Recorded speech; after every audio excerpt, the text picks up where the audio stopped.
Chat. Gamers. Fans.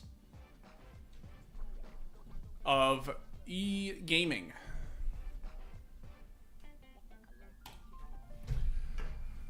How y'all doing?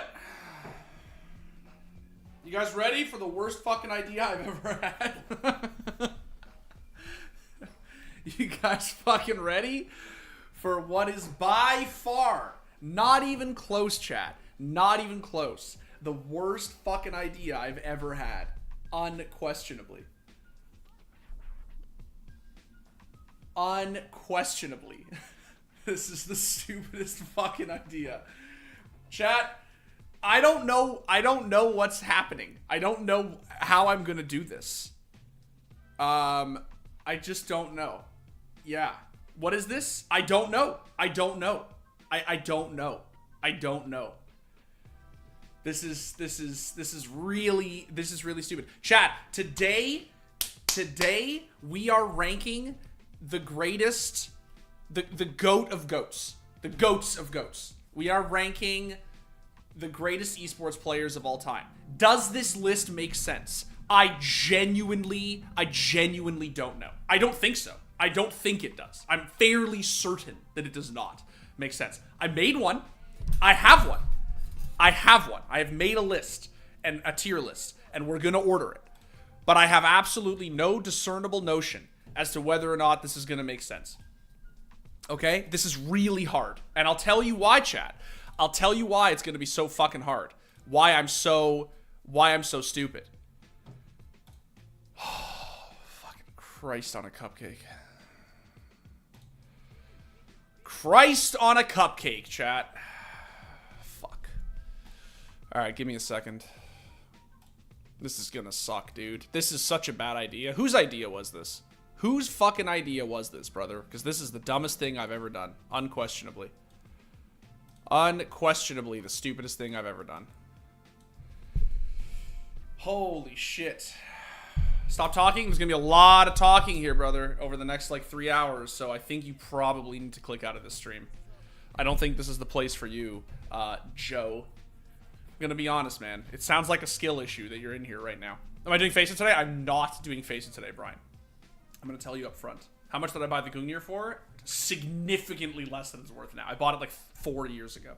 Significantly less than it's worth now. Oh, this is gonna suck, chat. Let me just make sure this template is okay. Give me a second, because my stream deck has to be working in order for this to work. It's not cooperating. Wrap it up, but homie, we haven't even started yet. We haven't even started.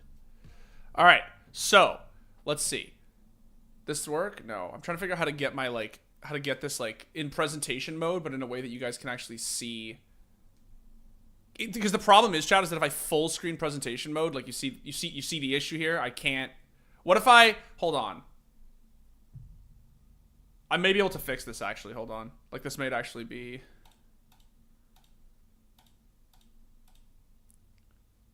Un segundo, chat. Okay, what if I move this, like, here? Does that work, right? Surely our S tier is not going to go that long. This is probably okay, right? I guess I can do my little border thing too. My little fancy nameplate, chat. They gave me a little fancy nameplate. I guess I'm going to put it on here because I don't want it to go to waste. Sure. Full screen it, bottom right.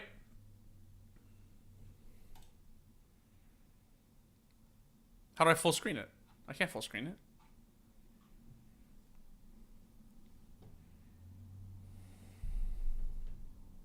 Are there duplicates, chat? I copied oh, there are. Give me a second. I can fix this. Give me a second. It's because I had to copy in. I was making changes over the course of the day, so I literally had to copy in 17 fucking the photos 17 times. Give me a sec. Give me a second. Oh, fuck.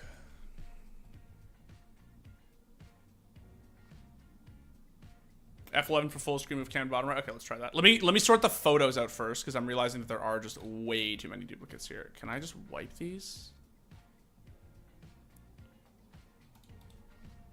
Oh, this is so tilting.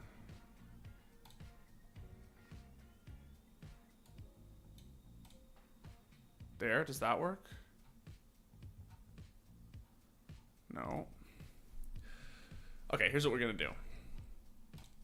We're gonna make it over. How's my day been so far? It's been good, Brian. How's your day been, bro? Actually, what am I saying? My day's been great. It's about to be really fucking bad because I'm doing this. My day was great, and then I decided to do this.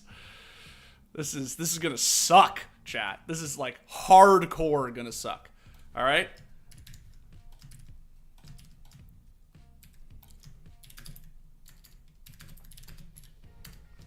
Okay, so we're just drafting it up again, so it's like super clean this time.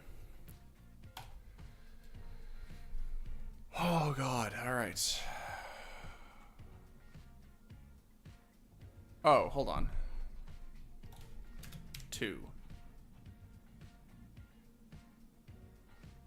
Okay, this works, I think. About to piss off a lot of people. Oh yes. Oh no, yes, chat. Yes, chat. Yes.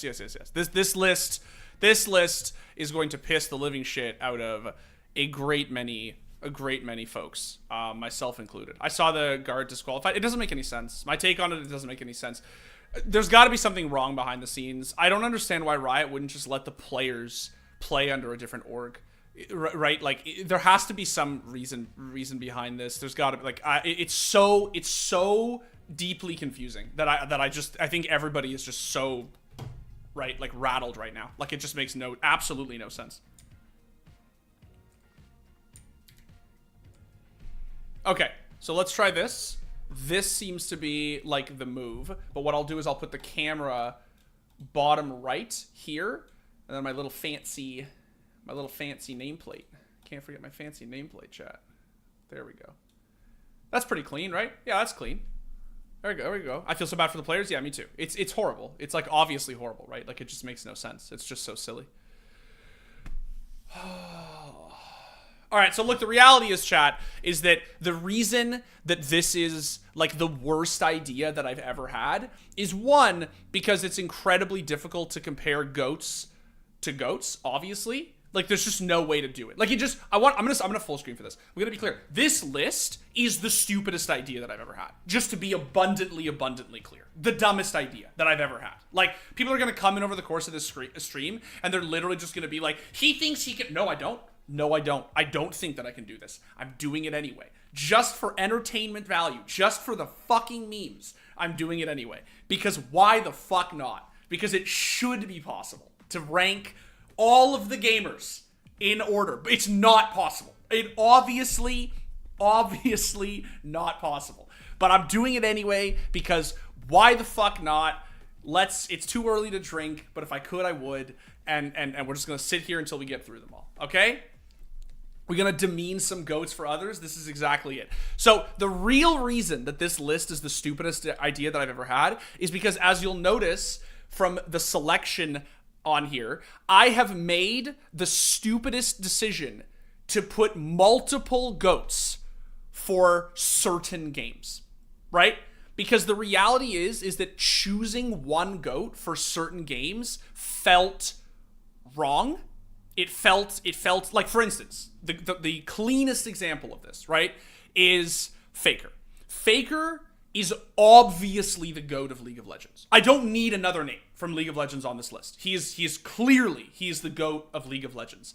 In the case of Melee, there is a genuine, real, cutthroat conversation between whether it's Mango, Armada, and honestly, if you're me and some other people, HBox. Like, I do think HBox deserves to be in that conversation.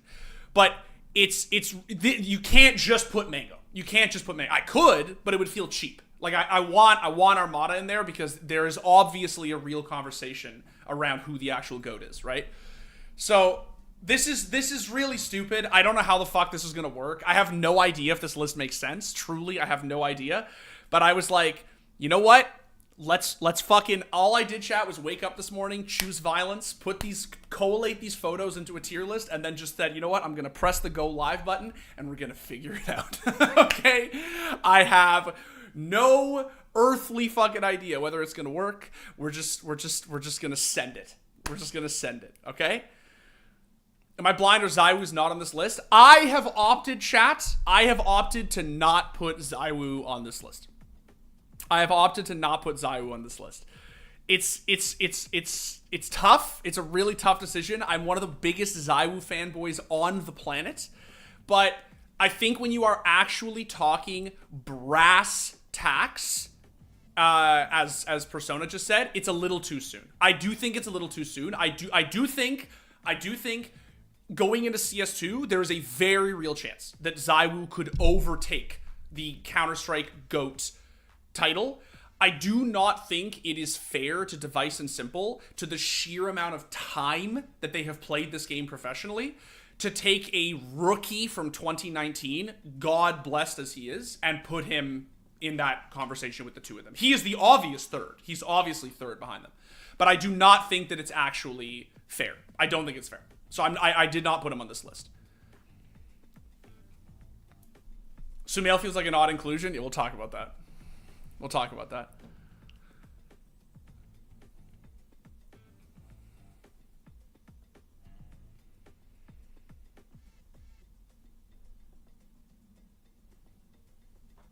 There's no other choice than Faker, to be honest. You guys seem to really like Faker. What up, D? What's up, Marcelo?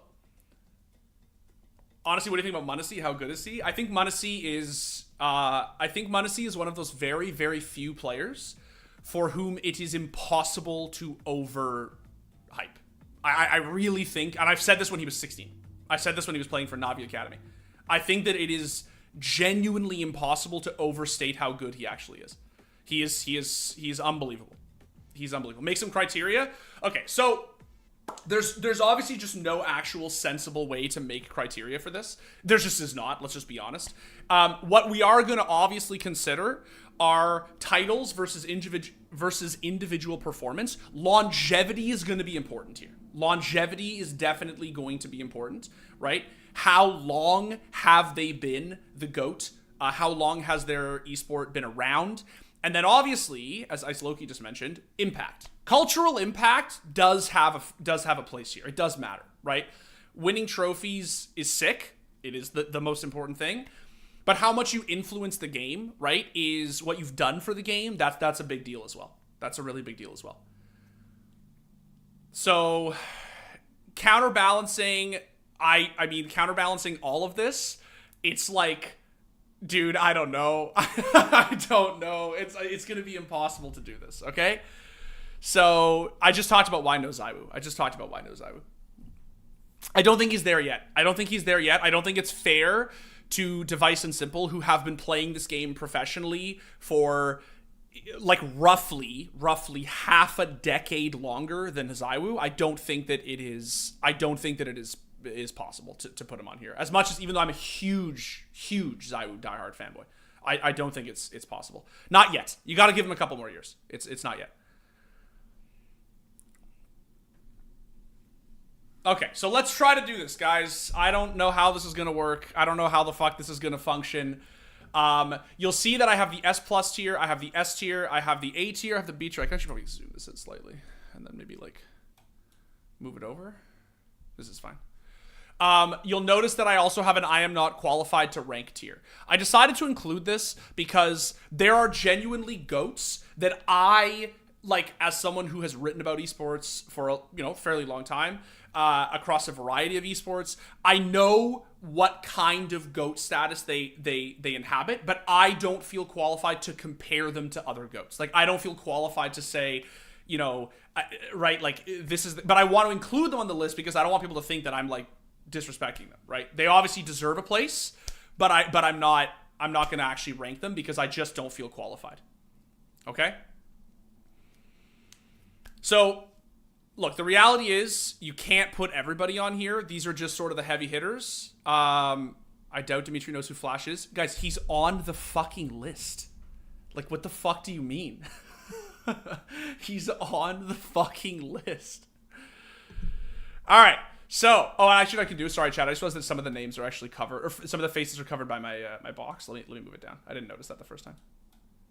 Oh, don't do that. There we go. Get my nameplate down. My fancy nameplate. There we go. All right, let's try to dive into this.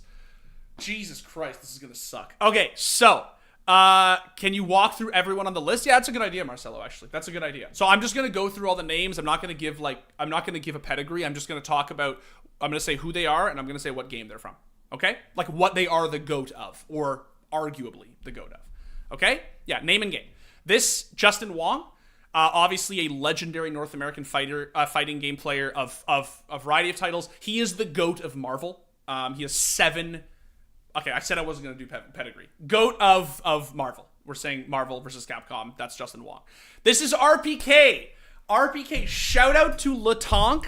Shout out to Latonk for being what I consider, and I don't think it's a hot take at all, the GOAT of Source. Do I consider Source to be a real esport? Not really. But RPK was the GOAT. I don't think that's a controversial opinion. Greatest Source player of all time. It was a game. He deserves the shout out. And so RPK. This is the one and only. Can you guys recognize this, chat? I know it's a really tiny photo, so it's kind of hard to see. But can you guys actually spot who this was? It is not Markaloff. It is not FPS Doug. Can you guys spot who this is? It's not Puppy. I'll give you a hint. It's Forrest. Yes, Wonder got it. That is a young 1.6 OG Forrest, bro. OG Forrest. Third, we have obviously, or fourth, excuse me, Forrest I have here as a GOAT of 1.6. This is obviously simple. The GOAT of CSGO. We have, hold on, did I forget somebody? No. My headset just died. No, okay. This is Maru. We'll get to this, chat. This is Maru. He is considered to be one of the GOATs of StarCraft 2. This is Armada. He's considered to be the GOAT for a long time, was regarded as the GOAT of Melee. Obviously, the great Daigo Umehara, the GOAT of Street Fighter. In his case, I don't really think it's a conversation. This is obviously Device, the second understudy GOAT of CSGO. Some people regard him as the GOAT of CSGO, to simple. This is Rafa, who I would consider, especially given what has happened in the last week, or I guess it was 2 weeks, the GOAT of Quake. I see people in chat calling out Fatality. Definitely an honorable shout out. I do not think that seriously. I do not think that people can seriously reckon Rafa to not be the GOAT of Quake. It's why he's on the list. Shout out to the lad Cyril, the Finnish phenom, who is every day, it seems, inching himself closer to being regarded the GOAT of StarCraft 2. This is, of course, Arslan Ash. As of his recent EVO win, I think it's fair to say the undisputed greatest of all time Tekken player. I think that until the recent EVO win, I think there's obviously a real case for Knee. Shout out to the boy. But I think if I have to pick one, and I sort of had to pick one, I think Arslan is the choice. I really wanted to get MK Leo on here. Marcelo, it's actually not about not wanting to put Leo. It's just I don't think that there really is an ultimate GOAT yet. I just don't feel... I'm not an expert. I would not consider myself to be an expert in Ultimate. I've definitely spent much more time watching Melee over the years than I do Ultimate. But I do think that it's hard to single out an actual GOAT of Ultimate and say they are the GOAT without really kind of stretching. You know what I mean? And this list is not about stretching. This list is about trying to actually... Yeah, I don't think the game is just too early. Canadian. The GOAT or the GOAT contender of Rainbow Six Siege. This is obviously Get Right, widely considered to be one of the GOATs of 1.6. This is obviously, I love this picture that I picked of him. I purposefully picked this picture.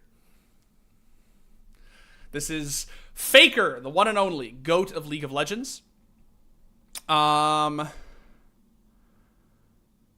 This is, sorry, I'm just looking at it. This is Neo. Neo is the GOAT of 1.6. Arguably the Counter-Strike GOAT. Arguably the GOAT of all Counter-Strike games. This is Flash, the GOAT of Brood War. This is Hbox, one of the 3 melee, well, one of the 5 melee gods, but one of the 3 gods on this list. You know what's funny, Chad? I actually had Pengu. Like, I have a photo of Pengu. Give me a second after I go through this. Crim 6. This one, I talked to Kai. Kai is one of our social, actually also a host now. You've seen him in tons of videos. Kai is a very serious Call of Duty player. He's actually a competitive Call of Duty player. And I spent a lot of time talking with him this morning about, like, the GOAT of COD. I know some of you are going to get really upset about the idea of there being COD players in this list, but that's just ridiculous. Of course there should be COD players in this list. And we settled on Crim 6, and as you'll see, Scump in a second here. Mango, the Kid, the Buster, the GOAT. Obviously, one of the most important melee players, arguably the most important melee player of all time. Ogre 2! You guys didn't think he'd be there. Ogre 2, the GOAT of Halo. All right? Rogue, arguably the GOAT of StarCraft 2. That's a really hairy conversation. StarCraft 2 doesn't really have a defined GOAT. It's very hard to try and pick one. Obviously, Scump of Optic Call of Duty fame. Sonic Fox, one of the greatest fighting game players of all time. They are the GOAT of Skullgirls and MK, at least. So far, I would say. Sumail. Sumail is my GOAT. Sumail is my GOAT of Dota. I do not believe there has ever been a player like Sumail. I'm not even sure there ever will be again. But the actual GOAT I have to concede is No-Tail. The actual GOAT is No-Tail. And then, finally, last but not least, this is Turbo Pulsa. The agreed-upon, thus far, GOAT of Rocket League, 4-time world champion, retired, I believe. So that's what we have so far. Give me 1 second, because I did actually have... hold on. Because I'm telling you, chat, I have, I think a photo forgot to be included here. Sorry, chat. My mistake. Yeah, I'm looking at it right here. I don't know why it didn't make it onto the list. That's so crazy. So we have submit.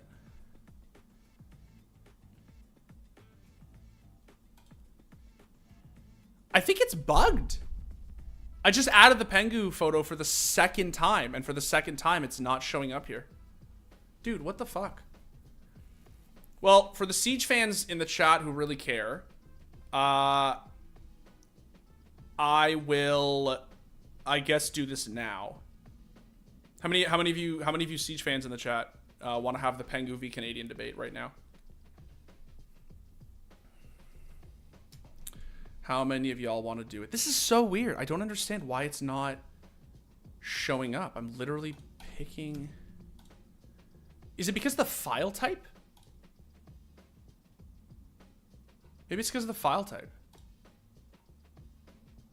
Give me a second, chat. I'm sorry you guys have to wait. It's just, this is like, I've never had this problem before in making any tier list. This is so weird. Like, this just doesn't make any sense. And everybody else made it in. It's just this one photo. All right, give me a sec.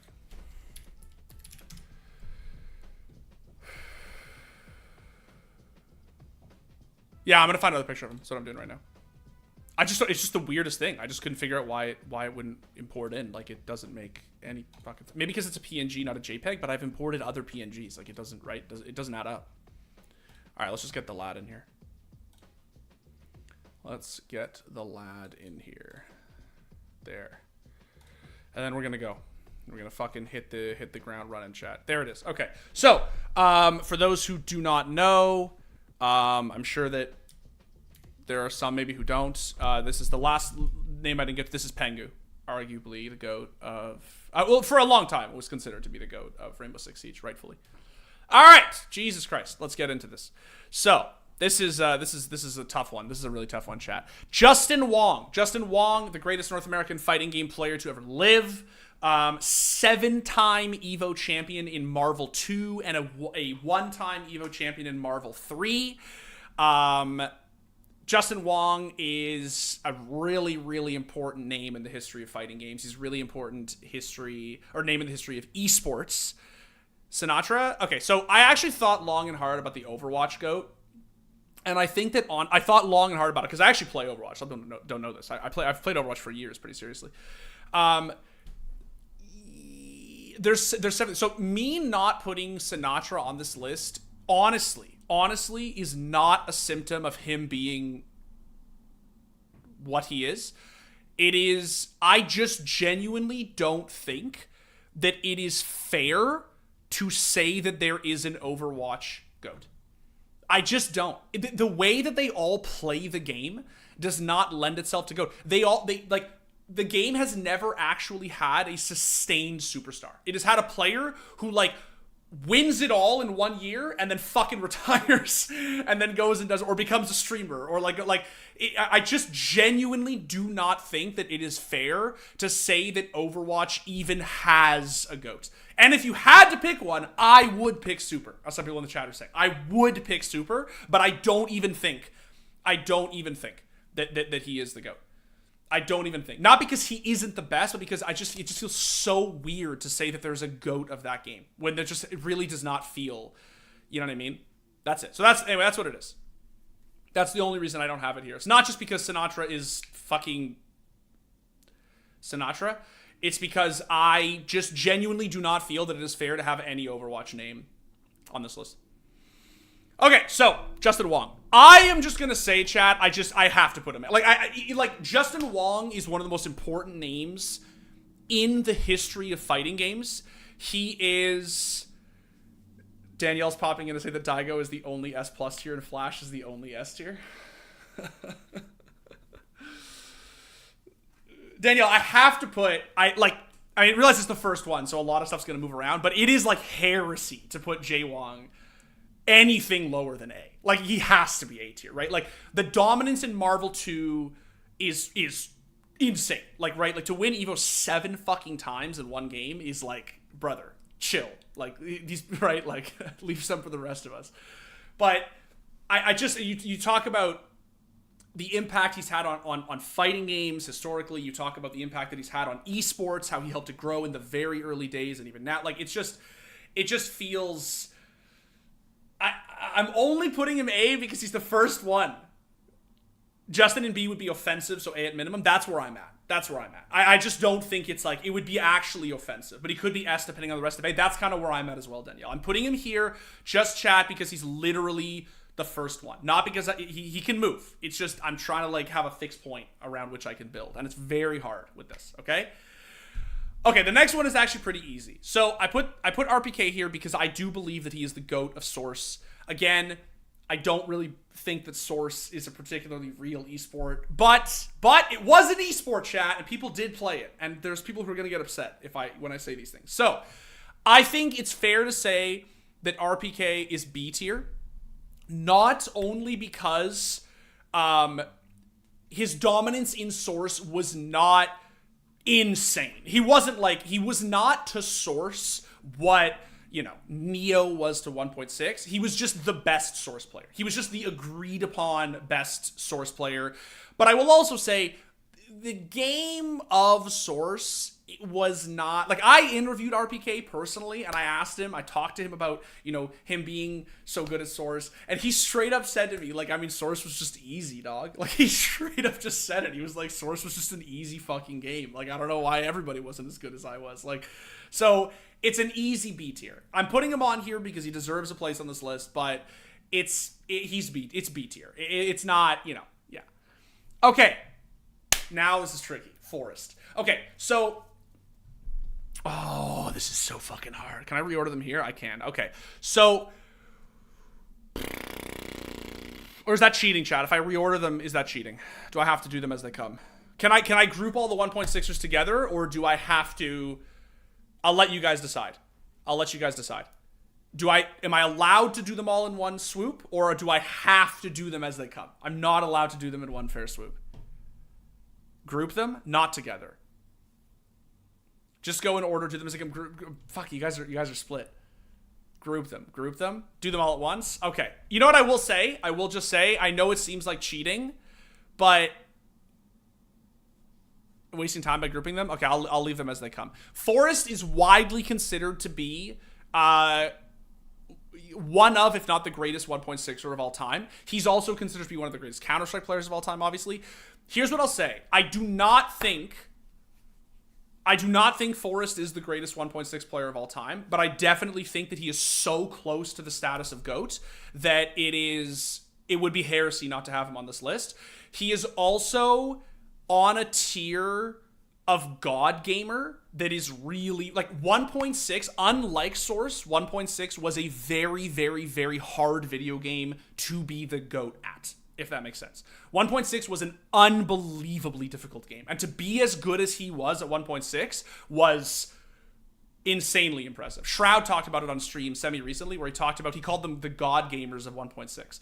He always said how the people who were really good at 1.6 were a tier of God gamer that he has never seen ever again since, right?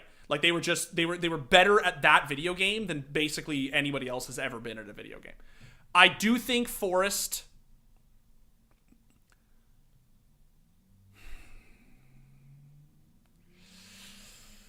Oh, Forrest is the GOAT of CS as a whole. It's tough. His CS:GO career was not incredible, but it was the early first five majors. You know, it's really tough, man. He's probably the GOAT of. I'm gonna put them right now. I'm gonna put them A tier. I'm gonna put them A tier. I'm gonna put him behind Justin Wong. I don't know. This is really hard. This sucks. This really sucks. But I'm just gonna do that. Okay? I'm just gonna do that. Yeah, I think A tier is fair for now. I do think it's fair for now. Okay. Simple. Now, Simple is the GOAT of CSGO. That's my opinion. That's most of the community's opinion. Where he ranks overall in terms of esports GOATs is probably lower than you guys would think. You need to move Justin to S. He may move Edgar. We're very early on this, and we're just trying to figure out our bearings. Okay. Simple is a very, very, very important gamer. It's tough because recency bias plays a lot into how much of a GOAT, he actually is and how significant he is in the history of esports. Oh,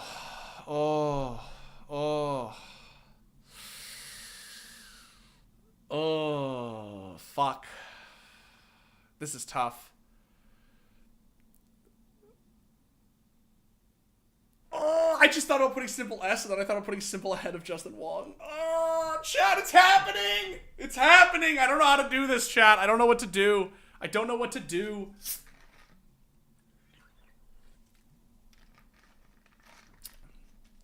You yourself were gonna make him compete against aliens? I was.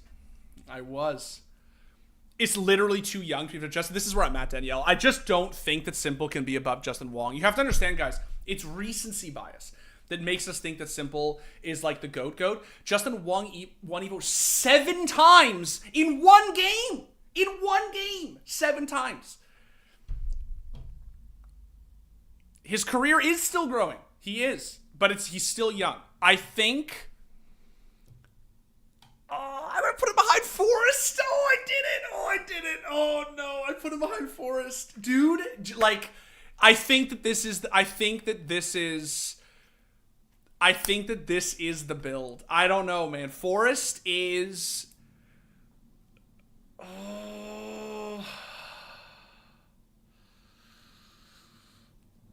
Absolutely not. Fuck. All right, I'm moving on. Okay, this one's very easy. And this is the only one that I'm going to break my rule, and I'm going to do them all at once because it actually lends itself to the list. I am too Forrest-pilled. Sean, he is literally one of the only true contenders for the GOAT of Counter-Strike. Like the franchise, the 20-year franchise of Counter-Strike. Forrest still has better aim than most pro players, and Simple himself said that. Simple himself is ranks Forrest as the Counter-Strike GOAT. And you know you can trust that because whenever they ask Simple if he's the GOAT of CSGO, he always says yes. Like, Simple always says 100% I'm the GOAT of CSGO. But whenever someone asks him about Counter-Strike, he always says Forrest. Because he says that guy has literally been playing the game. All right, Sean, I'm done. Let's get some boos in chat. What's the opposite of recency bias? Because that's happening here. No, bro. You can't argue against a 20-year legacy in a game. And you have to remember that his dominance in 1.6 was stunning. It was actually stunning. He was as good at almost as good at 1.6 as Simple as at CSGO. Almost. The only ones I'm going to group chat, because it lends itself to this, like, one caveat I'm making, are the StarCraft 2 GOATs. I do not believe that I am qualified to rank where they fit in the list and where they fit vis-a-vis each other. So I'm just going to put all the StarCraft 2 GOATs into one tier. And I'm going to do it together, okay? This is Maru, this is Rogue, this is Cyril. I did a fair bit of research into this. Like, I did a lot of reading up on this. I talked to some people. I also did a lot of reading online. And it does seem like right now in 2023, there are very, very, very, it's a heated debate as to who actually of these three is the GOAT, who will emerge as the GOAT. It's funny because even though people consider StarCraft 2, like, people joke, LOL, KEKW, dead game, it's actually one of the one of the stiffest eras right now in StarCraft 2. And it's very, very, very hard. Flash is here, guys, for those who I lost him. Yeah, he's right here. This is just StarCraft 2 we're talking about right now. Okay? I am not qualified to rate them. They are in no order. I heard a lot of the order that I most commonly saw was Rogue, Maru, Cyril, which is how I'm going to order them here. Some people say Maru outranks them both. Some way fewer people, but some people says that Cyril actually is the GOAT just because the guy's from a farm in fucking Finland. But yeah, I'm going to order them like this just because that's the consensus. The common consensus that I surveyed was Rogue, Maru, Cyril. All right. Armada. Why is he considered the GOAT of Melee? He's considered the GOAT of Melee because his era of dominance was genuinely untouchable. There are very few people in esports history who have had the kind of era that he had in his game. That kind of era where, like, for those of you who watch sports, Serena Williams was like this in women's tennis for a while. Just genuinely untouchable. Like, there's just no one could take a fucking round off him. And it is hard. Zero had a better reign than Armada. I mean, we know why that is, bro. I think that it is.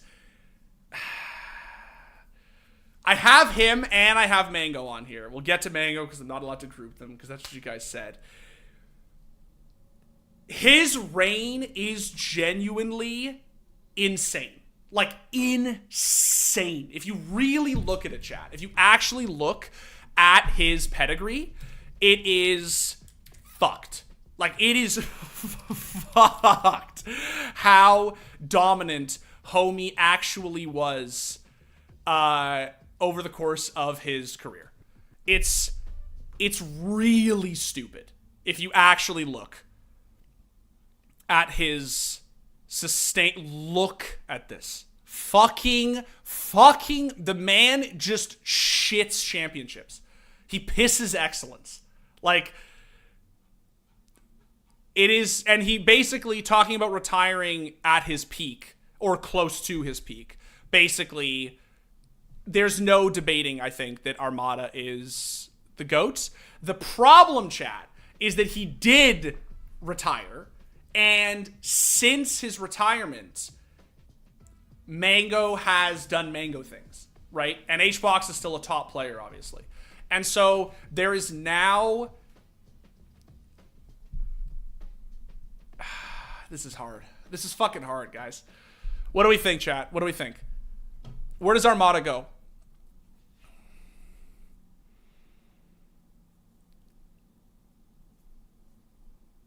S, you think this is an S tier goat? You know why I think Armada under Jaywong? You know what? I think someone in chat put this really well, actually. I was just reading. I think it's Zareth. Yeah, Zareth. It sounds like Jaywong needs to move up if he's gatekeeping everyone out of S. That's a good point. That's compelling. That's compelling to me. This happened to me when I did the... Yeah, this Danielle, because this happened when I was doing the CSGO players, which is that I realized at some point that I had to move certain people down from S because it was like, right, like sometimes the way to solve the puzzle is you just have to move one thing and then everything else falls into place. I think that Justin Wong has to be S. Yeah. And I think that once we make him S, I think this all becomes a lot easier. Armada feels like S to me behind Justin Wong because just because of legacy. I really feel like Armada, even though he's still, like someone mentioned, he's still a top, what is it, N64 speedrunner? I forget what it is, but I know he's a really fucking god tier speedrunner these days. It's just, I don't think since he's retired, he's really had a ton of like influence on Melee. You know what I mean? Like, I don't feel like he's still doing for the game what Justin Wong has done. Mario 64. I don't feel like he's done for the game what Justin Wong has done for every fighting game he's ever played, right? I feel like Justin Wong still edges him out. I feel like this is a fair. I think Armada is A, actually, just because unlike Forrest, he doesn't have multiple games. Interesting. But Danielle, so this is the question, right? This is the question. Just the question. Armada's dominance in Melee is so goated, no pun intended, that like, isn't that what it means to be a GOAT, right? Like, isn't that what we're talking about? Like, doesn't he just have to be S tier? Like, who dominates a game the way that it's my list? Well, that doesn't help me. That's manifestly unhelpful. Thank you, Danielle. I'm just griefing you.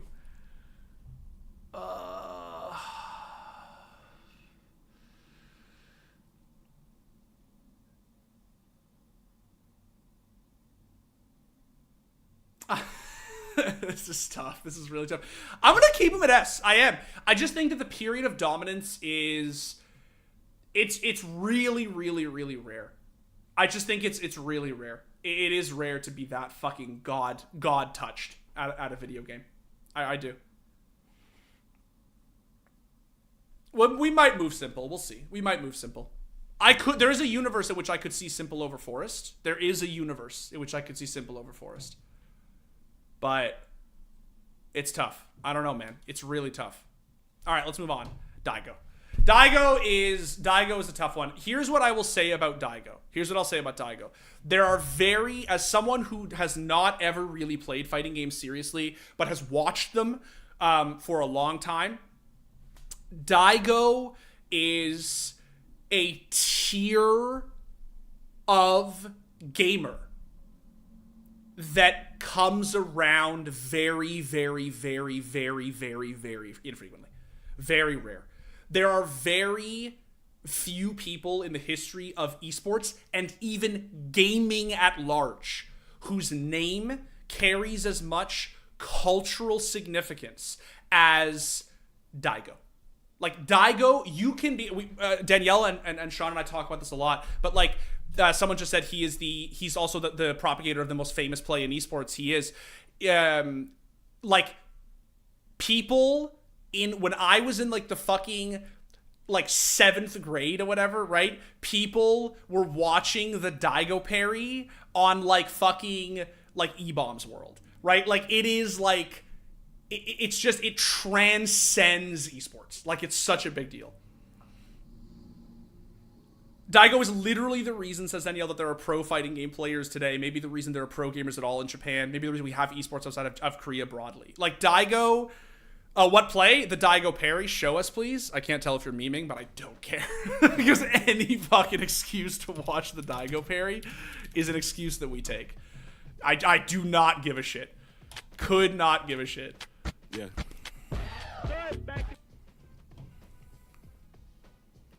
All right. The best fighting game clip of all time. It is not just the greatest fighting game clip of all time. It is the single most famous clip in the history of competitive gaming. It's not even close. There's like doors stuck in Counter-Strike does not even compare. There's nothing that actually compares. Evo Moment 37, or what is offhandedly referred to as the Daigo parry, is the most famous clip ever in gaming. Ever. Justin's turtle style. Overcome Rao. Now on the verge of putting Daigo down. 1-0.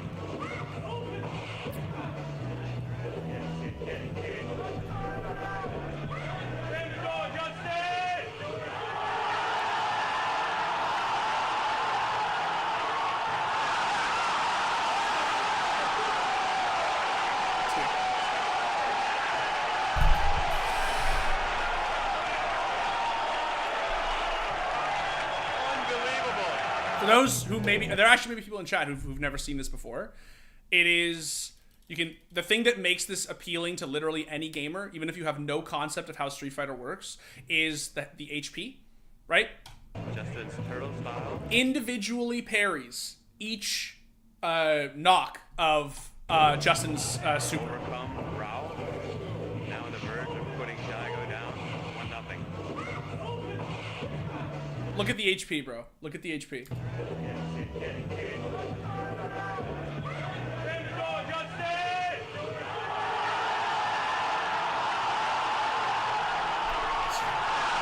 Oh my god, dude. Chills! Chills every time, bro. Chills every fucking time. It doesn't matter. It doesn't matter if you know how Street Fighter works. It doesn't matter if you were an FPS kid like me. It doesn't matter. It doesn't matter. Everyone knows Evo Moment 37. It is the most famous play in the history of competitive gaming. It is just, it's so like, look, I think we actually have to be at the point where we have our first S+ tier. If Daigo Umehara is not a S+ tier esports GOAT, I just like, what the fuck are we even doing here? Like, what are we even saying, right? It's just, yeah, like, it's ludicrous, actually ludicrous to say otherwise. One of, if not the most influential name in fucking gaming culture. Hot take, if Daigo doesn't hit that parry, we don't get Street Fighter 4. I don't think it was ever up for discussion. I don't think it was. It's really just not.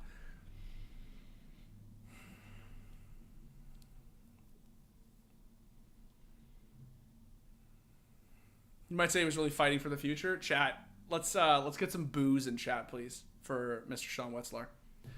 Device deserves a place on this list. Device deserves a place on this list because I do not think that it is possible for you to win 4 CSGO majors, a Grand Slam, innumerable LAN tournaments, and have the kind of statistical consistency that he has had and not be referred to loosely as a GOAT. It's just, I almost didn't do it.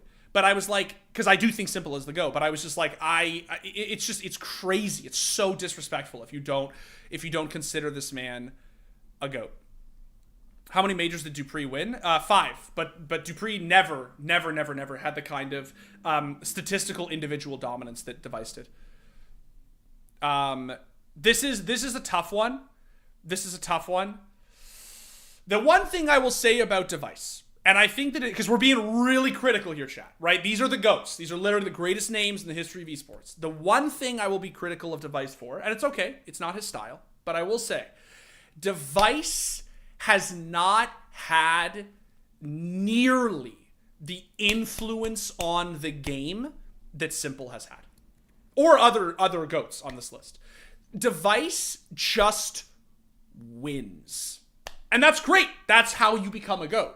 But he doesn't move the needle culturally. You know what I mean? Like he doesn't have a play that like there's a fucking graffiti. He doesn't have a stream that fucking 28,000 people tuned into when he's just playing FPL, right? Like he doesn't have that personality. He doesn't have that mystique. He doesn't have that, even Kenny S, as someone just mentioned, had that like that mythological status. Device does not have any of that. He's very, as Zaref just said, he's very plain. He's a very plain guy.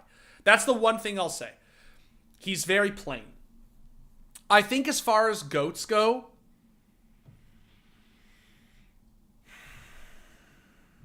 I'm willing to put him here. I'm gonna be honest. I don't think it's unfair. I don't think it's unfair. You have to look at who's ahead of him. You have to look at who we're talking about here, man.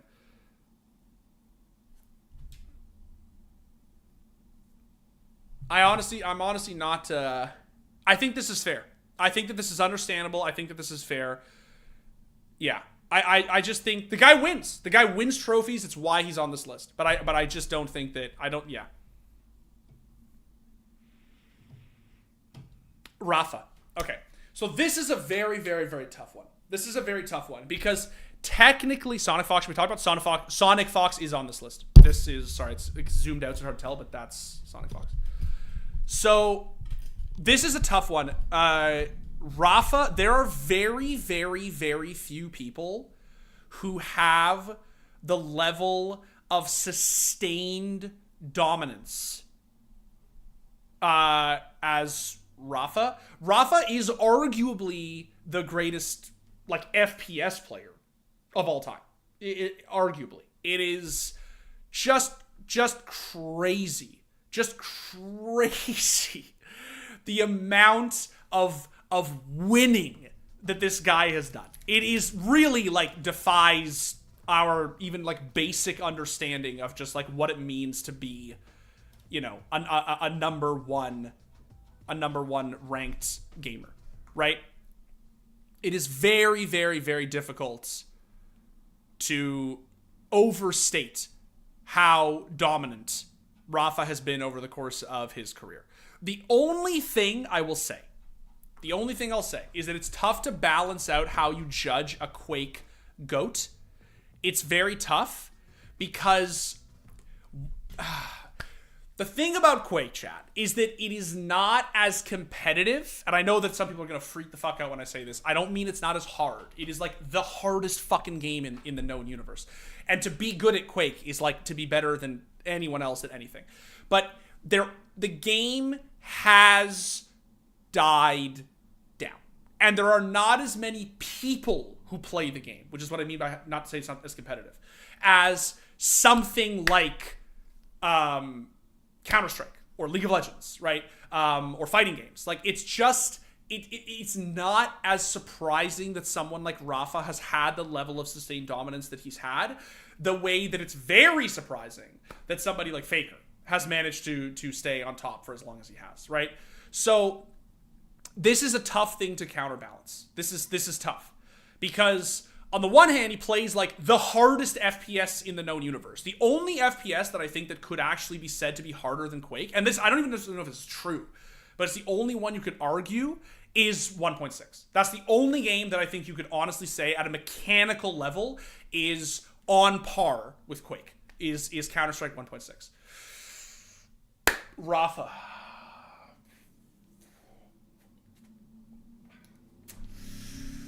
Bro, it's so hard. It's so hard.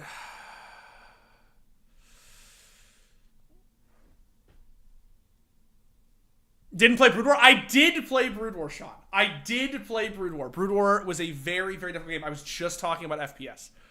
I did say that. I said the only FPS that could be reckoned to be as hard as Quake, because I would also put Melee as a game that is as difficult as Quake. But I did just say FPS. I didn't say Brood War. I didn't say all games. Okay. This is a hard one, chat. I don't know, because the career is almost like unimpeachable, but it's tough because the game that he plays just is not as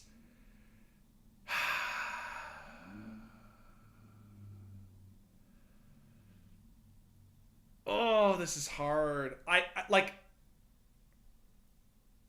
how why do I have to stop him? Why do people keep saying Shroud? Guys, serious question. Serious question. I'm full screening for this. Serious question. What the fuck do you think Shroud is the GOAT of? Like, streaming? Sure. But what esport do you think Shroud is the GOAT of? He won like one tournament and finished in the finals of like another one. I love Shroud. I love Shroud more than, but like, what the fuck are you saying? Shroud. Question mark Shroud. Where's Shroud? What the fuck do you mean Shroud? Like, he is a god-touched gamer, one of the greatest aimers in the world. But like, guys, like, in what universe is Shroud? Like, I have to stop and take this because I've seen it like 6 times and it's crazy. Like, I just like, okay, yeah, we'll move on. I don't understand. Guys, Shroud is clearly like the GOAT of streaming, arguably. But like, come on. Stay in full screen and confess why your sins are why Tokido's on this list. No, I'm not going to do it, Danielle. Not going to take the bait. Not going to take the bait. People even mentioned Tokido when I was ranking Daigo.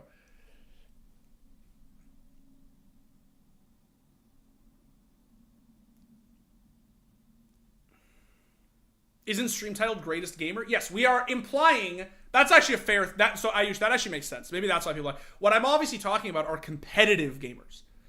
Right? Just to be clear. Like, I'm talking about competitive gamers. Not just like gamers who sit at home and like play ranked, right? Like, I'm talking about actual esports players. Edits title. No, I'm not editing the title. I don't need to edit the title. Homie, if you win 4 majors, right? Like, you can say safely that you're a better fucking Counter-Strike player than Shroud, right? Like, that's just not debatable. Like, it's just obviously, like, his legacy is streaming, bro. His legacy is not his competitive career. Anyway. No, not at all. You didn't offend me. I understand now why there was a confusion. The reason I stopped and outbursted is because I was genuinely just so confused why people were like, it's like, guys, he had a great run on Cloud9, but like, he won like 1 tournament. Like, all right. Why only Counter-Strike? This is not only Counter-Strike, sir. All right, Rafa, this is a tough one.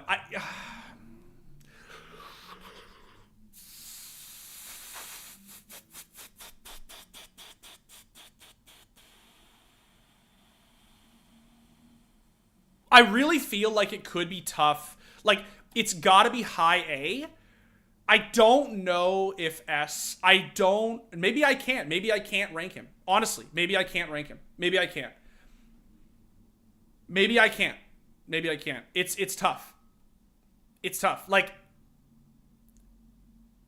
the cultural... Ogre 2 is on this list, yeah. Ogre 2's here. It's just the cultural... this is going to sound really mean, but I just... It's the only way that I can think of to express it. The cultural insignificance of the Quake GOAT is noticeable. Vis-a-vis the Street Fighter GOAT, right? A Counter-Strike GOAT, a Melee GOAT, the level of competition in these games. Like, it just does feel to me like... Yeah, I don't know. Let's leave him here for now. I don't know, Chad. I mean, do we have strong feelings on, like, where... Like, that's the thing, is I feel like... Quake has just been such a non-entity for so long that I feel like it's...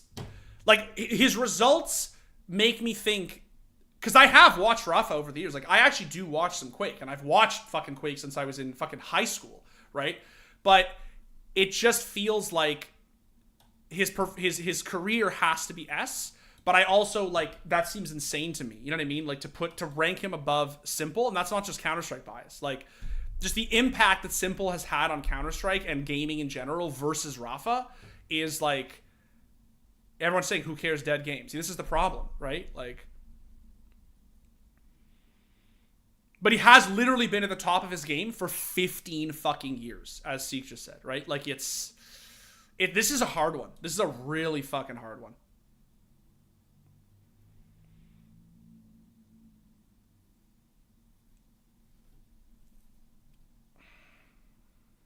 This is tough.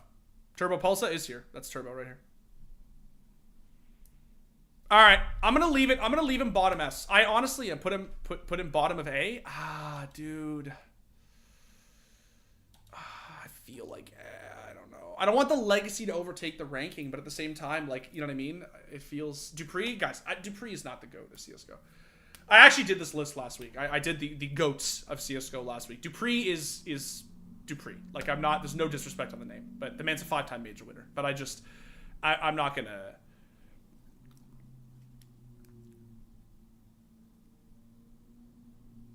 is Osu counted as a competitive esports scene? Not in my books. That's not some elitism thing. I don't know how I would even rank a competitive Osu player. This is the thing, is that if Armada's here, it feels insane not to have Rafa here, right? It does. Like, it feels insane. Yeah, I think we should just move on. Arslan Ash. Okay, Sean, Danielle, I need a little bit of help here. I have obviously followed Arslan's career since his massive glow up. I've watched him win his Evo titles, but I need a good sort of helping case here on where Arslan sits vis-a-vis the other esports goats, right? High A.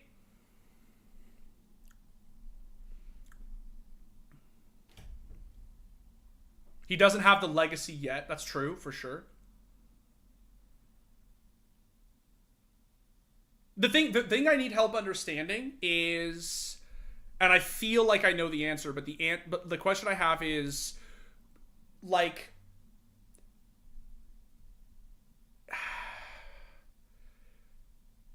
I know this is going to sound like insulting, but I don't mean it to be insulting. How competitive is Tekken vis-a-vis games? Because you're like, look who's in A tier, right? Vis-a-vis games like CSGO or like 1.6 was, 16 years ago, right? Because the thing that makes it, like, as we've discussed, and we'll get to Faker obviously in a second, but like the thing that makes these games, being the GOAT of these games, so crazy is that they are so populated. So many people play them. And I feel like Tekken is a really popular game. And I feel like being the GOAT of Tekken is like kind of crazy, right? Like, that's pretty fucking impressive.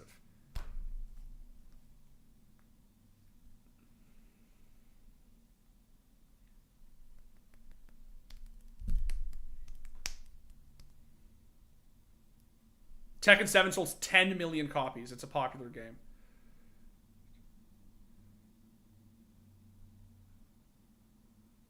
Everyone wants knee. Bro, I thought Arslan was the GOAT now. Is this a hot take? That Arslan is the GOAT for winning. Isn't this his 4th Evo title? 2 Evo Japans, 2 Vegas Evos? Right? I feel like it was a conversation before Arslan won Evo, like whatever it was, 2 weeks ago, right? 3 weeks ago.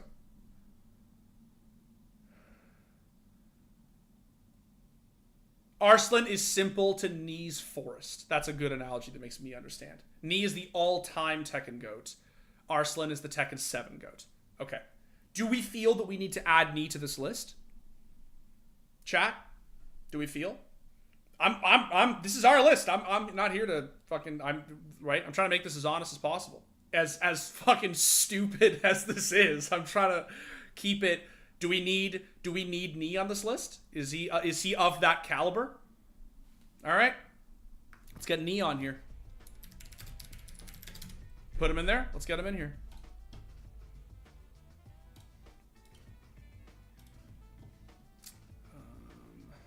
Okay. I'm fairly certain that if I reset it, or not reset it, but like if I add a fucking, if I add someone, it's not going to reset the list. But let's just make sure. Where's the boy? Where is my lad? Knee. There he is.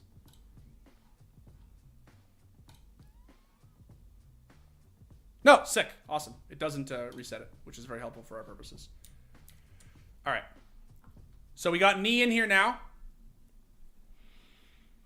Okay, so Arslan, we're feeling.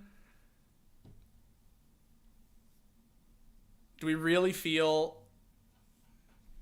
Okay, so Puppy is one that we'll get to. Do we really feel that Tokido has to be on here? No trolling. I will leave it to Danielle. I fucking worship Tokido, chat. Fun fact, chat, when I first started working at theScore, like a month and a half after I started working at theScore, Danielle had Tokido come into our offices because he was playing in Toronto. And he came into our office. I got to shake Tokido's hand, bro. Got to shake his hand. Fucking Sick. Sickest moment of my life, dude. Absolutely sick. And just the most polite dude alive. Just the nicest guy alive. I see we are using the "it just works" metric. Yeah. I honestly, Danielle, I was just telling the story of how when you brought Taquito into the office, I got to shake his hand, and how it was the best moment of my life right after I started working at theScore. Serious question. Do you feel, honestly, like we just added me, you'll see at the end here, we just brought in me. Do we feel like Taquito has to be on this list? And if you say yes, I'll put him on. Like, is he of that caliber? Okay, let's get Taquito on here then, because I have certainly no objections to getting the guy on here.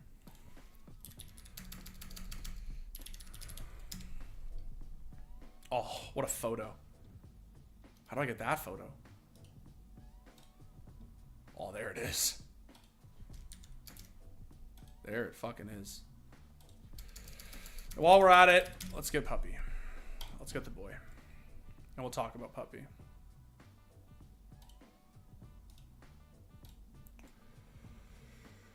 Oh, I don't want that, actually. It's going to give me PNG problems. Give me a second. Okay. This is gonna suck.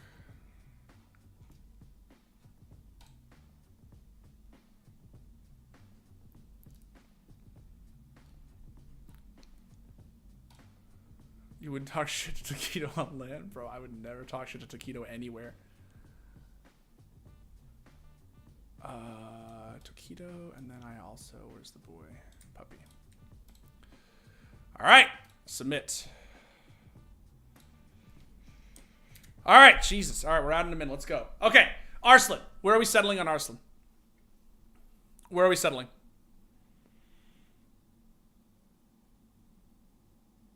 I honestly feel like this is not sacrilege.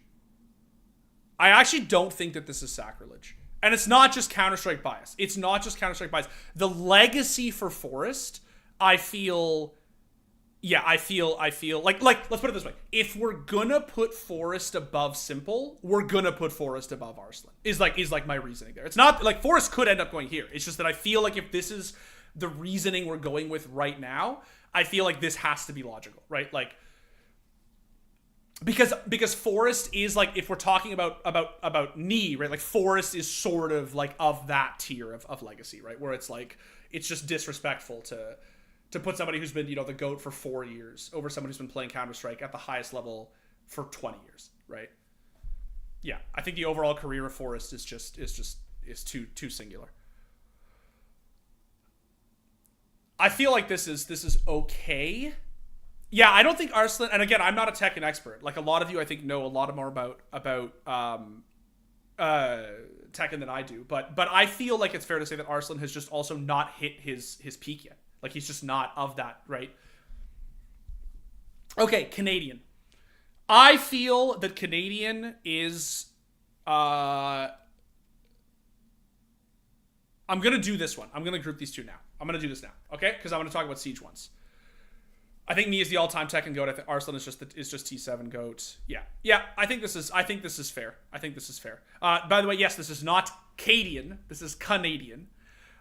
Canadian. So I have been a proponent for a very long time that Pengu is the Siege GOAT. That has been my take for a long time. The reason is very simple. He was the best pound-for-pound individual player in the history of the game, all from the beginning of literally like fucking year one, season one or whatever. Year one, season two, right? Is when Penta first won their European Pro League. Was Pengu's first time, I believe. That's going off memory. I think that the fact is that Pengu was not only the best individual player in the world, he was the best individual player in the world who played flex support. It wasn't just that he was the GOAT, it was like the way he was the GOAT. He played it from a role. For those of you who are Dota fans, it's sort of like FY. it wasn't just that he was the best player in the server, is that he was the best player in the server playing position 4. You know what I mean? Like, he was that good. He didn't even need to play mid. He was too good to play mid. He just played fucking position 4. I think Pengu, for me, has always been the GOAT. I just don't think there's even a conversation. The thing is, yeah, playing smoke, says John. He was literally the best player on the server playing fucking smoke. He was playing Blitz and Monty and smoke. And then sometimes he'd just play Ash out of nowhere and get a triple kill, right? I think that Pengu, even after he retired, I still reckoned him as the GOAT. I do think Pengu's right here. Yeah, Pengu's right here. I do think, however, that since he retired and Canadian not only obviously rivals him in invitational wins, they both have 2 invites apiece, but the fact is that Canadian winning the Charlotte Major, I do honestly think really put him, like, the level of sustained dominance that Canadian has had in this video game since its inception, I do think makes him the GOAT. I'm going to put him behind Device because I do feel that being the status of player that Device is in CSGO, quite simply, and I actually think Troy would agree, is more impressive than being the status of player that Troy is in Siege. Like, I just don't think, it's that simple, right? Like, I think that Pengu, however, is a rare, I do think that Pengu sort of just goes right behind him. I do really think that they are very, very, very neck and neck, and I actually just want to rank them sort of like neck and neck like this. But that's my reasoning. I would have, till the dying breath, guys, I would have been out here saying Pengu is the GOAT of Siege. I've been saying it for forever, and even when people were, when Canadian won Charlotte, and people were like, no, it's Canadian now, it's Troy now, all the NA fans were getting so hyped up, being like, it's Troy. I still said, I was like, you're trolling, bro, if you think that Pengu's not the GOAT.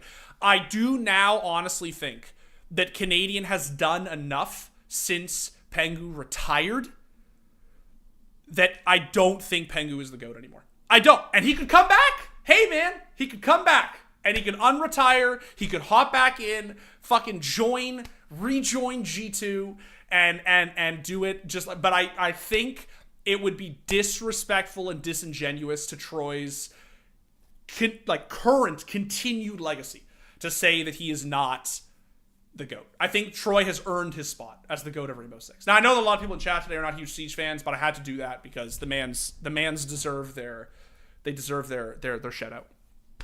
Get right. All right. This is a hard one. Okay. So get right. Here is like the way it works, chat. Here's the way it works. Oh, fuck. I wish Neo. Can I just move him? Like, can I just Okay, I'm doing it. It's my list. Fuck you. I'm doing it. Because this is a big one. If this was anyone but Faker, I would not do this. But because of who this is, I'm going to do these together. Okay?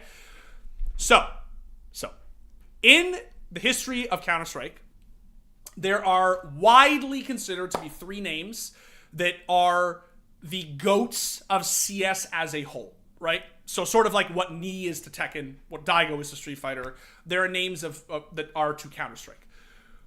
One of those names is Get Right, and one of those names is Forest, and one of those names is Neo. They are the 3 who always get thrown around. Get Right was not as good of a 1.6 player as Forest. But Forest, in my opinion, and I think that the facts bear this out, was not as good of a Go player as Get Right. Certainly not in the first couple of years. That's the general counterbalance. Forest was better at 1.6. Get Right was better at CSGO. Now, whether you actually think Get Right was better at CSGO, like, I'm just talking about stats. I'm just talking about their careers, like, right, like, you know, there's a reason Get Right was a back-to-back HLTV number 1, 2013, 2014, right? How do you weigh those two things?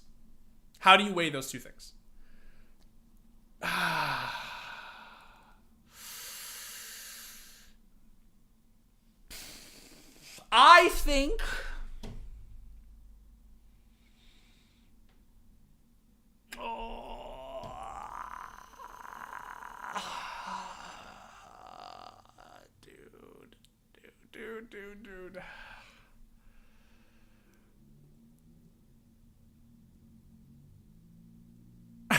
This one's really hard. This one's really hard. Go was the bigger game, so you got to put Get Right above. That is an argument. That is an argument. It was like now, but 1.6 was also the harder game. That's the trick, right? Oh, dude, fuck.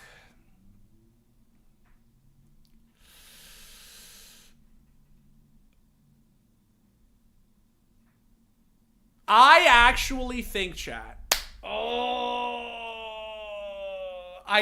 do we feel about this?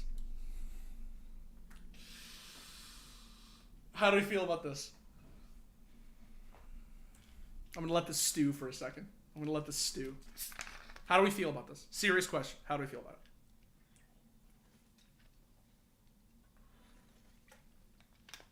To be... Someone in chat just said, to be even able to play League of Legends and not jump off a cliff is high accomplishment enough on its own. That's true, man. I don't hate this. I actually do not hate this. I honestly don't care. I'd rather move on to Faker. I know. You play League. We get it. You play League. You get it. But these names are very important, okay? I think that this is not heresy. I honestly think this is not heresy. I do think... I love Tote, but I think it's overrate him. Look, I know that it's not like... I know that it's not the be-all and end-all, but I said this earlier on the stream, right? Simple himself regards Forrest as the CS GOAT. He does think that he's the CS GOAT. The thing that is crazy about... The thing that's crazy about Forrest is that he's still really, really fucking good. Better than Get Right, for sure. He is really fucking good. And it's very hard. It's very hard. Very, very, very hard to disambiguate them. No, guys, Bjergsen is not. Sean, you want to tackle this one, buddy? You want to explain to the kiddies why Bjergsen is not on this list? Much love to Bjergsen, but why no Kenny S? Kenny S is the greatest opera of all time. He's a mythical force, but Kenny S is not the GOAT. XD, says Sean Wetzler. XD. Soren is a wonderful human. He is. He's a lovely guy. He's a lovely, lovely guy. Tremendous League of Legends player. But, guys, come on.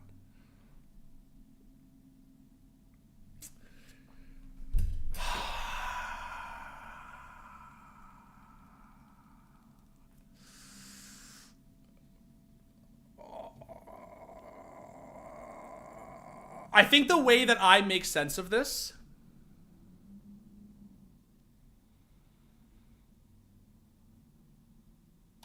is I do this.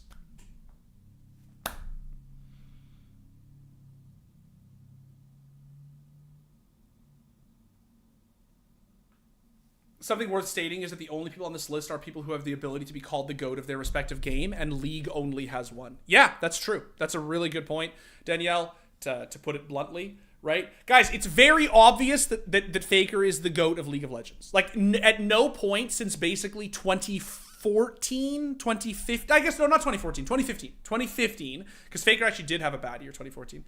They didn't make it to Worlds. Like, 2015 to now, there has been no conversation, no debate that Faker is the GOAT of League of Legends. Like, for sure. Simple hire is painful, I know... Yeah, so the reason I'm going to address this now because I knew it was going to... So the reason I don't have a Valorant name on here has nothing to do with Valorante child game. It has nothing to do with nothing to do with that. There is quite simply not a Valorant GOAT. That is very obvious. I don't think that even really needs to have a conversation. The game is 3 years old, and in those 3 years, at no point has an actual GOAT emerged. Yeah. 2014 was not a bad year for Faker. His teammates were literally casuals at that point. I just mean it was a bad year. He won Worlds in 2013, bro.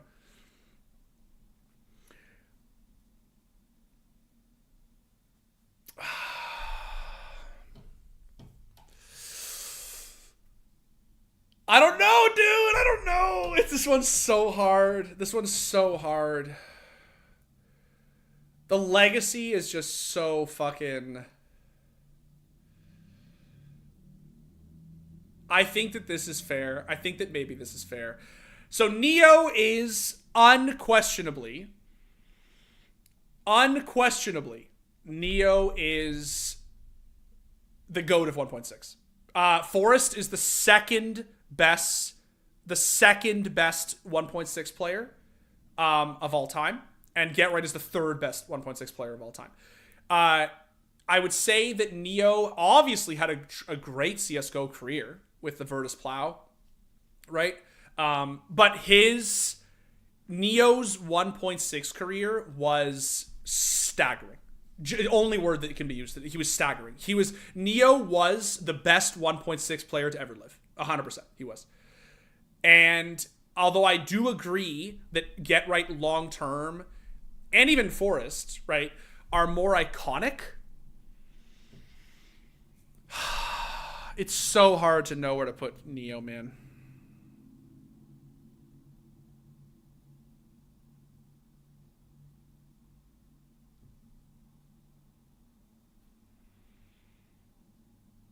I think that Neo should be over Simple and Get Right, but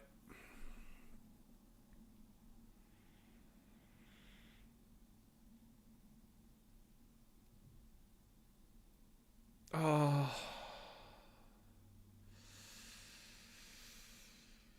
Neo is simple, but in a harder game. Yes, that is the truth of it. You have to understand, chat. Edmund just nailed it. You have to understand. I know that a lot of you are going to be the recency bias around Simple and like how influential he is, and this stuff is all really important. But you have to understand, bro.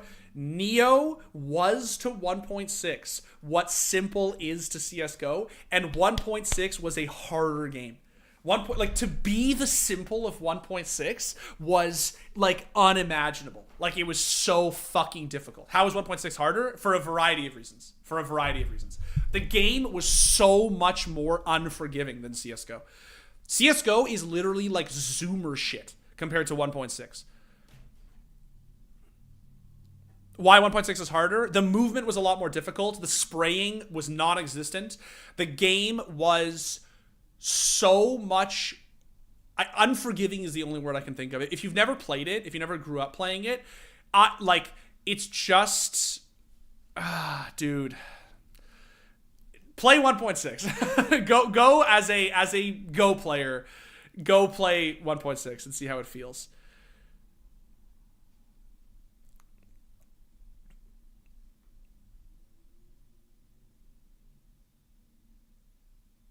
It's hard because the CSGO legacies, the CSGO, $10 worth it? To me, it is. But you know you can actually play it, Catcher? You can play it for free. There's a browser version of 1.6 you can play for free. You don't even have to buy it. Just type into Google, like Counter-Strike 1.6 browser or whatever. I play it sometimes before work when I'm just like having my coffee.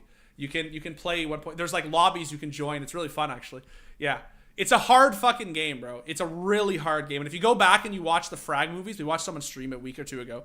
If you watch the old frag movies of Neo, shit was legendary, bro. Crazy how fucking good he was. Movement was a lot harder as well. Shooting was harder. Movement was harder. Utility was harder. A lot less advanced, don't get me wrong, than it is now. But it was harder to use because it was just so obtuse.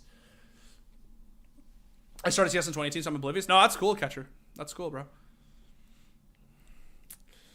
Neo frag movies go hard. Neo frag movies are goated. Neo frag movies are like, I still go back and watch them all the time, man. They was just so fucking... Dimitri, I can help with the StarCraft players. I mean, look, Lou, if you want to weigh in, buddy, go for it. I did a shitload of research, and I still was not able to figure out, where they rank. So... I honestly want to know, man.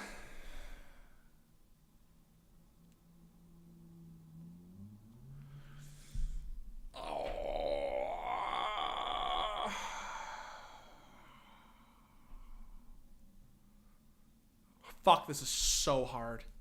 This is so fucking hard.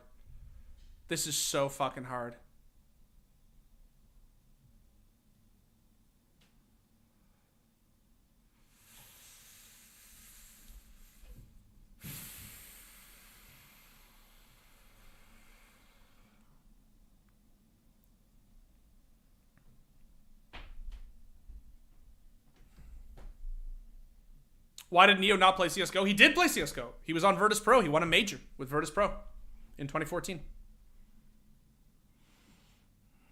The CS2 GOAT is largely inconclusive. That's what I gleaned from all the reading I did, all the talking I did to people who do play StarCraft. A tier, just the Dimitri suffering tier. This is so fucking hard, man. Just ranking these 4 names is so hard. This is really bad. Let's break it down, chat. You guys can help me, okay? Let's treat this like a Sudoku. Like, seriously, let's treat this like a Sudoku, okay? Neo is the GOAT of 1.6.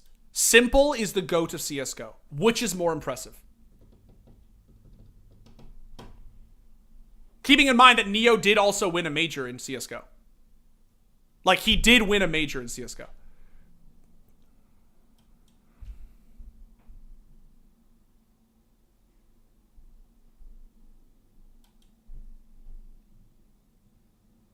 Is this the ranking?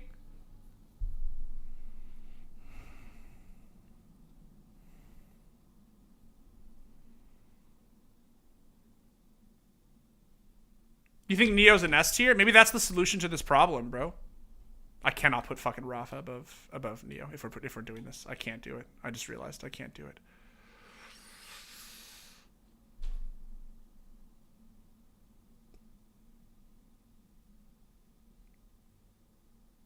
He's just like it's so hard to overstate, chat, how untouchable Neo was at 1.6 and just how good he really was. Like, this is Neo is on that tier of like that phrase God gamer. Like, he just was. He just was an actual fucking divinity. Like, he had a lot of impact on Counter-Strike. He did a lot for CS in 1.6.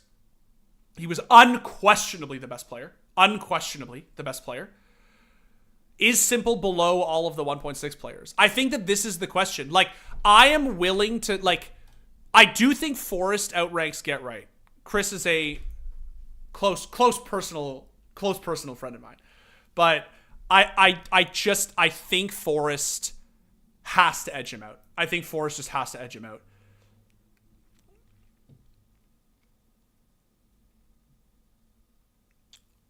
But is Simple at the point where he is above the both of them is sort of the question now, right?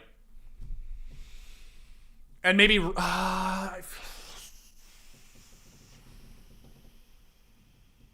Fuck! This sucks, bro. This fucking sucks.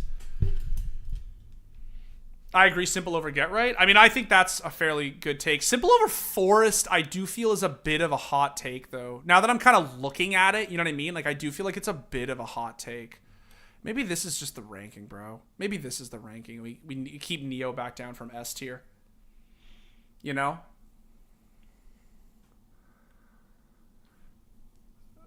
All right, I'm going to leave this for now. We're going to talk about Faker. Okay, so... I am going to do a thing. You did this yourself, Dimitri. I love you for this. I am going to do a thing that I never, ever, ever, ever thought that I was ever going to do. I am going to do a thing that I never thought I was ever going to do. I am going to explain why a fucking League of Legends player should actually be considered one of the greatest gamers of all time.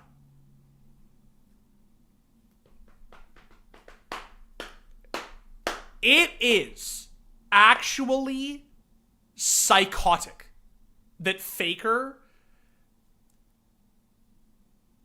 is what he is 10 years after winning his first world championship in a game that 100 million people play. That, chat, that is the thing that is so impressive. And that's the thing that I want to take the time to explain. Because it is not as simple as a lot of people saying there's no discussion, it's S+, there's no discussion. You don't, like, in a sense, don't know why, though. Why is it so impressive? It's not because he's won Worlds 3 times. It's not because he's been in 5 Worlds finals or retained the mid laner position on the premier Korean esports organization for 10 years. It's the fact that it is a game. League of Legends is a game. Counter-Strike is still a game that is roughly played, in 2 continents. Like, let's be honest, right? Like, the Asian scene is still growing. Europe is the big boy scene, and then NA is sort of like the fledgling KEKW, right? But, like, for simple to be simple is not that insane. It's not. He's a European player who is the best player in the world.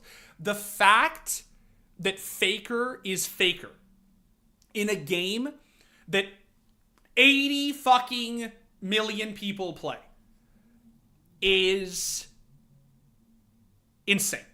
It is. It's insane. It's just crazy. It's just crazy. My absolutely hot take,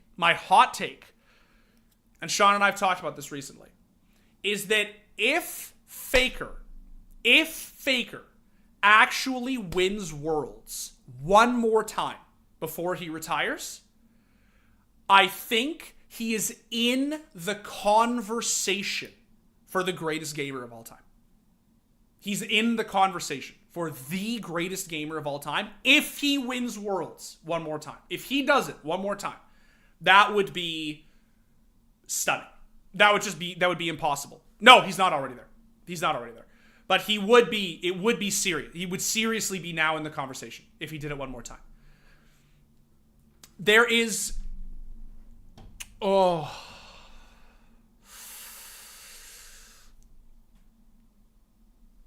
Faker's bigger than League? Yeah, sure. But I mean, and I'm not to, like, I know I just talked about how popular League of Legends is, but like, that's not, who can compete? Oh, we'll get to that. But he is right now here.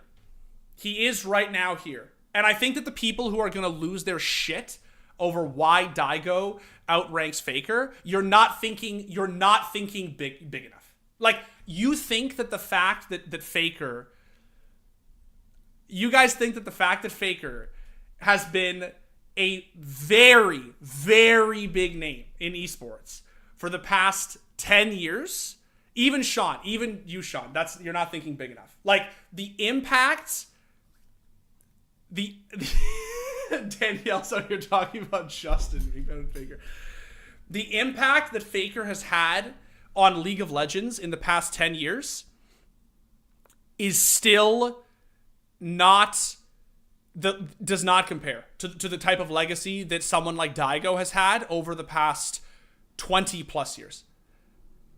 It is, but the thing is, guys, when you say things like he was the youngest player in the LCK and now he's the oldest, like, that stuff is really impressive.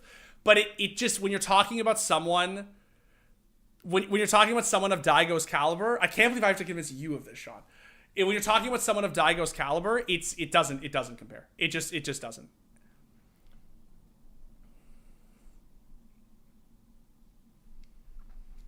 I'm not saying he can't move up, but there is no way that he is like, yeah. But Faker is a national level superstar in Korea. I mean, Simple is a national level, or is an international superstar, right? Like, just like Faker's an international, like, this stuff is like, yes, we know, we get it, right? But like, there's no way, dude. There's just no way. League is bigger than fighting games? Yes, but it is not bigger than games. And that is what I'm saying that we are talking about with somebody like Daigo. It is not bigger than video games. And that is the level of influence that Daigo has actually had over the past 20 years. And I'm not going to be bullied out of this take by fucking 21-year-olds who've been playing League of Legends for fucking 7 years and think that esports started with Faker. I'm not going to fucking do that. That's ridiculous. I'm not saying that he actually can't be on the bottom of this list. I'm not saying that. I'm saying for right now, I'm going to put him here. For right now, I'm going to put him here. Right now, I'm putting him here. And the names that he is ahead of are big names. But I am not going to be bullied out of a take because fucking 19-year-olds started playing League of Legends when they were 12, 7 years ago, and think that competitive gaming started with Faker. Like, it's just not true. He's bottom of S+, but the order is fine. That's sort of what I'm debating right now. The order is incontrovertible. Just to be clear, chat. Just to be clear. even if Faker goes S+, he's still behind Daigo. Like, we could do this. I could live with this. But there is no fucking universe in which this is happening. Absolutely fucking not. And if you think that this is the list, I would encourage you to uninstall that godforsaken MOBA from your fucking computer and play literally anything else for 6 months. Because there is absolutely no fucking way. This I can live with. This I can live with. Yes. This I can live with. I can live with this. Okay, now, let's talk. Let's do it. It's time. It's time, guys. Let's do it. Okay, so for those who don't know, this is Flash. Your top S+ in my heart. Thank you. Thank you so much, Trace. Okay, so this is Flash. Flash is the GOAT of Brood War. The GOAT of StarCraft Brood War. Oh, man. Where do we even start?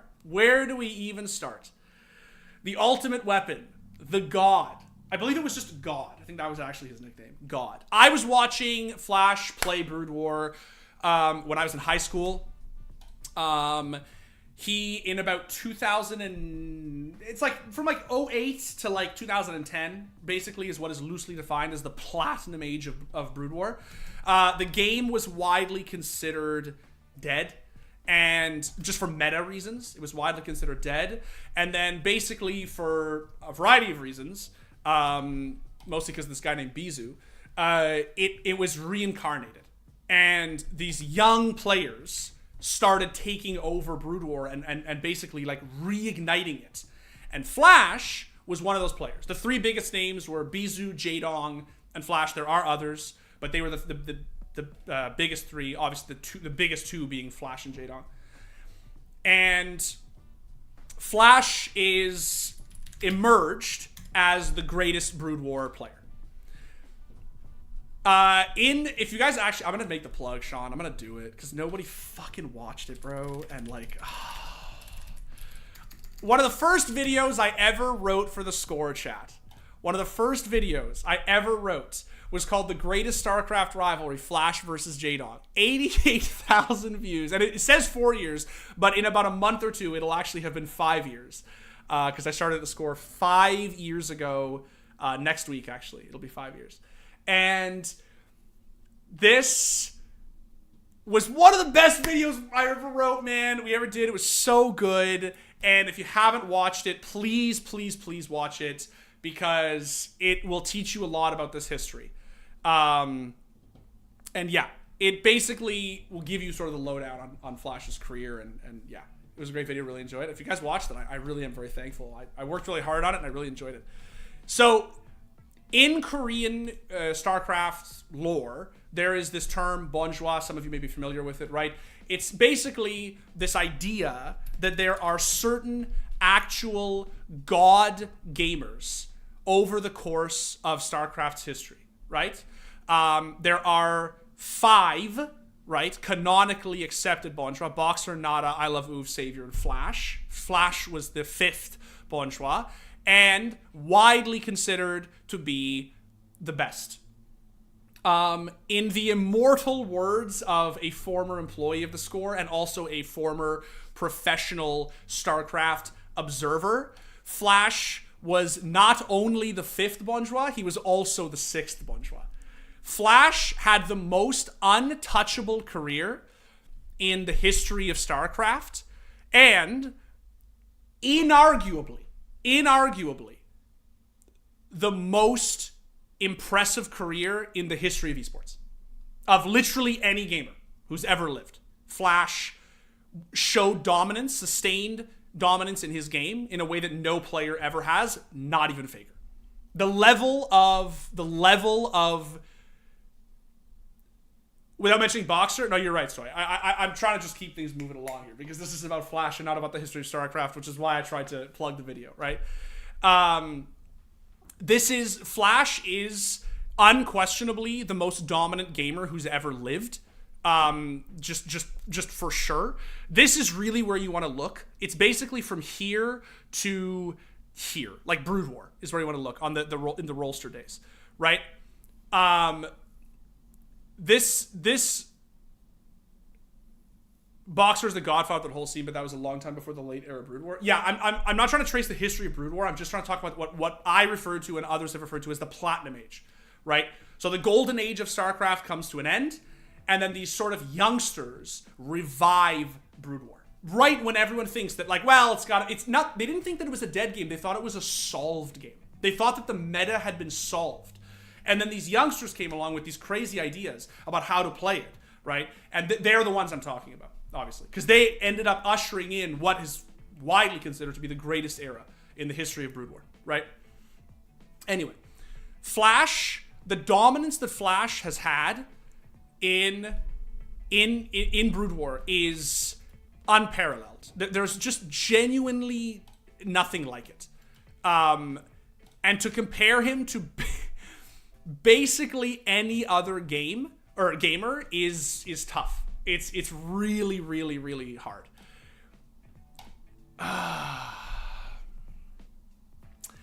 There was at one point, and I'm trying to find it here, but it's really hard actually.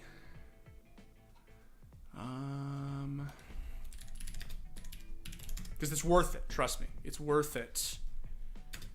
If I can find the actual... Oh, it's hard. The StarCraft Wikipedia, for obvious reasons, for those who've actually been reading Wikipedia for a very long time, back to its roots, will know the StarCraft Wikipedia is unparalleled. It's incredible. You can see here, this is a graph of his actual earnings, but this is not really what I'm looking for. What I wanted was the heat map. There used to be an incredible graph here, and I don't know where it went, but yeah, there's an incredible graph here. Anyway, Flash, dude, Flash is a gamer the likes of which we've basically never seen since. The guy was so good at StarCraft that he had, like, if memory serves, a 70% win rate across all matchups. He was basically the greatest StarCraft player in Brood War history when he became the 5th and final Bonjour, and then basically left and came back. He did like a Michael Jordan. Like, he left and came back and did it all over again. Hence why Simi used to refer to him as the 5th and 6th Bonjour. There are very few gamers, if any, seriously, if any, who even remotely rival what Flash was able to do in his game. For those who don't know, he recently switched, well, I say recently, it was like a year ago, right? Year and a half ago. He switched his race in StarCraft to random. He literally switched his official race in tournaments, his Kespa defined race, to random. The guy is the most... 3 years ago? Jesus, COVID makes time fly. The guy is the most big-dicked gamer who's ever fucking lived. 100%. I think that Flash is the greatest gamer of all time. And I think that a lot of people think that Flash is the greatest gamer of all time. Why does he beat out Daigo, in my estimation? Daigo might be the most influential gamer who's ever lived. There's a real conversation. But Daigo does not have the untouchable, even remotely close to the untouchable dominance that Flash had. Why isn't Sonafox here? Sonafox is right here.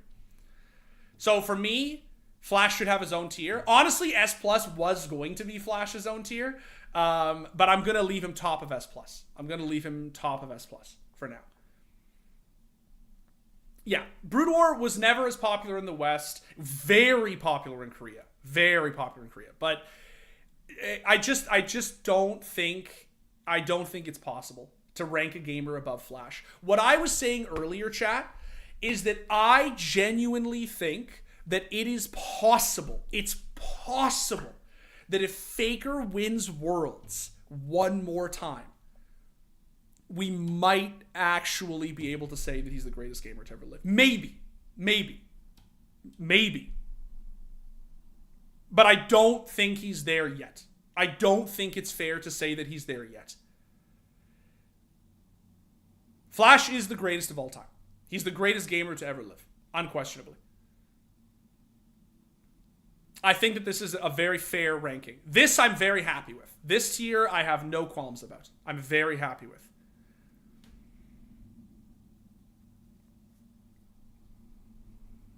All right, let's move on to HBox. We go from Faker, Flash to HBox. No disrespect to the boy. It's such a funny ordering. All right. HBox. I think HBox is...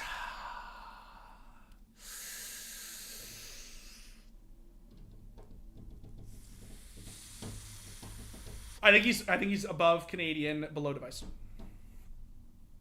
You think he's higher than Armada? What the fuck? Higher than Armada? Wait, hold on. Can I ring the Melee bell for a second here? Hold on. I actually follow Melee, just to be clear. I actually follow Melee. I don't play it, but I do follow it. Hold the fuck on.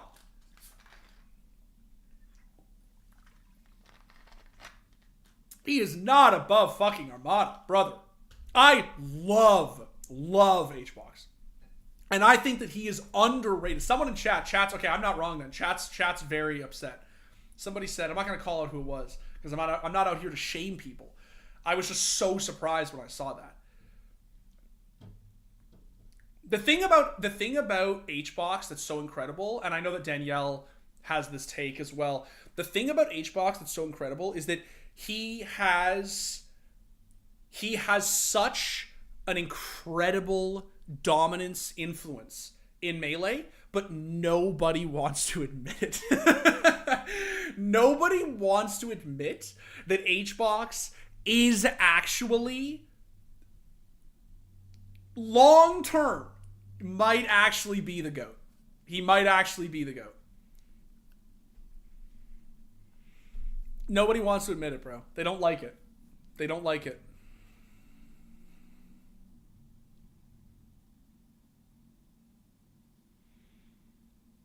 Ah, this is hard.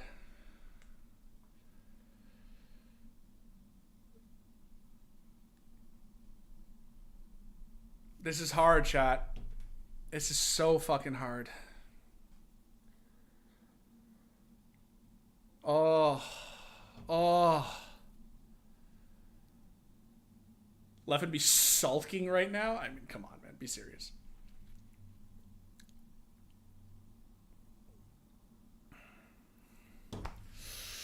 I think we're going to leave him here for now. I think that I'm not doing him dirty by putting him in B tier. Like, you have to look at the names that are on this list, man. Like, I'm really not. But, like, I think that this is a very fair place to put him. I think this is a very... Put HBox A or Armada down to B. There is not a tier gap between them, but there is a gap. I don't know, man. It's tough. Like...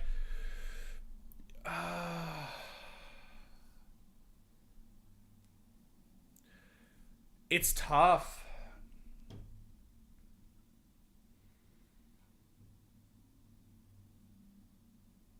The one thing I'll say about HBox is that I think that of all the three of them, and I even include Mango in this discussion, I think that he has the most potential to climb in the next few years. Like, that's what's so impressive about HBox, right?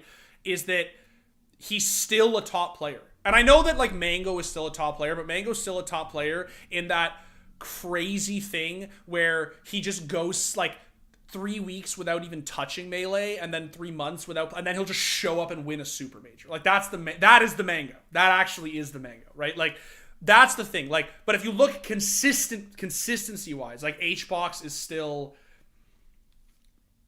he's still the most consistently top player. I do think the gap between Armada and HBox is a tier. It may not be 2 tiers, but it's definitely a tier, guys. Like,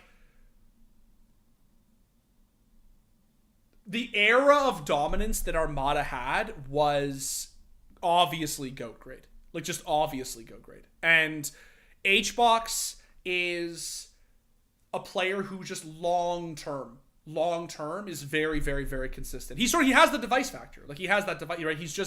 But he's never had that level of dominance that even Mango had in the very early days of Evo, right? Not early days of Evo, the early days of Melee Evo when they brought it back, right? Or not brought it back.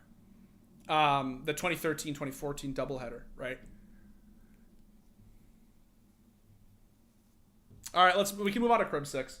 Crim 6, I talked about this with Kai, talked to some other people. Crim 6 is the generally, I don't know if there's any heated fucking COD fans in the chat, if any of you even fucking care, or I could just do this and move on. Crim 6 is widely considered to be sort of like the safe choice for the COD GOAT. 37 LAN wins, which are 38 now, I think, actually. 38 LAN wins. Three-time champion, like three-time champs winner. And very impressive. Very impressive. I'm going to be honest with you guys. It's COD. And that's not a shot against the video game itself. That's not a shot against the mechanics. It's a shot against the fact that it is the NASCAR of esports. Americans play this game, and that's really it. And let's just be honest. It's like, let's just be honest. It's just, that's just the truth of it. Come on, right? Like, that is just the truth of it. It just is. Like, yeah. Ogre 2 is right here. This very old school photo is Ogre 2. It's the NASCAR of esports. That's all there is to it. I'm not talking shit. I'm stating a fact. It's like, I said it about Counter-Strike earlier. There are 2 continents. There are only 2 continents who play COD. Why do you think Simple is A tier and Faker's all the way up here? Right? There are 2 continents who play Counter-Strike. Basically. Like, the Asian continent, the Asian scene is still growing, right? Like, it's Europe and it's North America. So to be the best Counter-Strike player is like, that's really hard because Europe is so dominant. But like, you know, the reality is, to be the best COD player, you just got to be the best American. Like, that's sort of just it, right? Like, that's all I'm saying. It's just basically one country plays this game, and that's it. All right, now let's talk about Mango. All right, Mango. Is Mango the GOAT of Melee? Is Mango greater than Armada?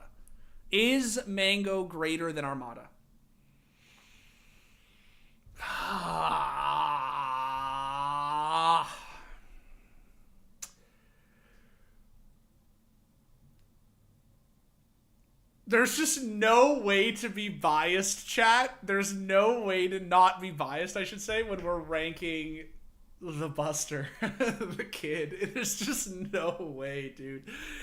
So Mango this is obviously a heated debate these days. I was talking about it with Danielle this morning. It's become sort of like fashionable as of late to start ranking Mango back as the GOAT ahead of Armada, right, since winning Summit.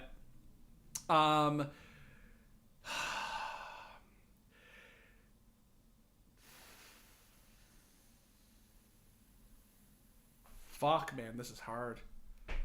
This is fucking hard.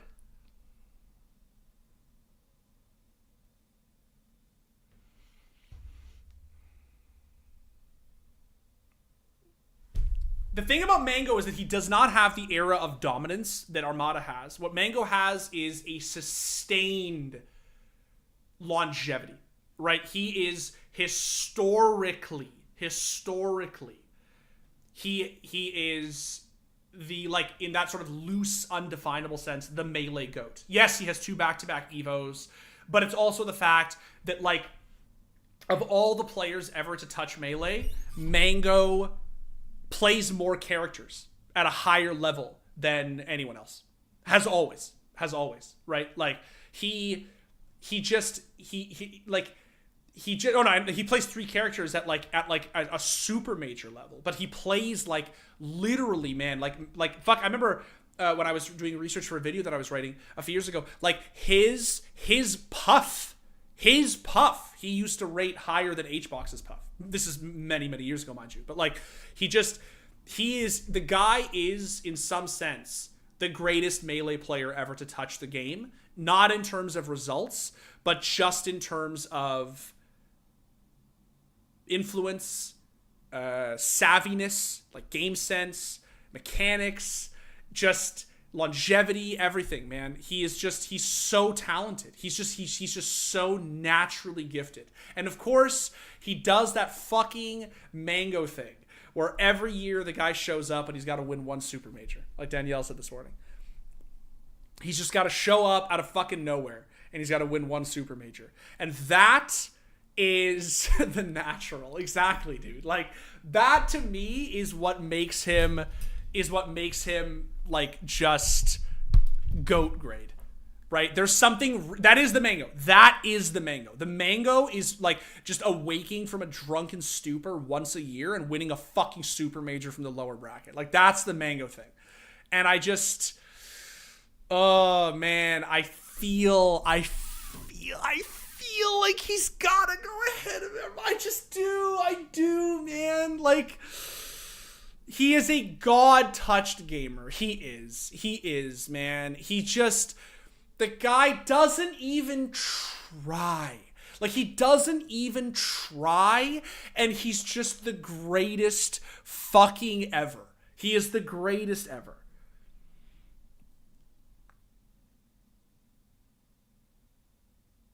I feel like he has to be. I just feel like he has to be, man. I just feel like he has to be. We need to go higher. Look, I'm telling you that I think it's really tough to not be biased, but I really, when you're talking about Mango, like, to not be sentimental. You know what I mean? You know that saying from is it from Moneyball, right? How can you not be romantic about baseball? How can you not be romantic about Mango? Like, it's just the way he plays the game is so, I don't know, man. Now, here's the question, chat. Here's the question.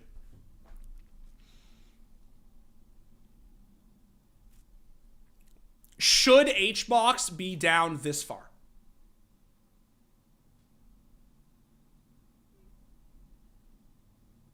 I put him in fucking S, Chris Cola.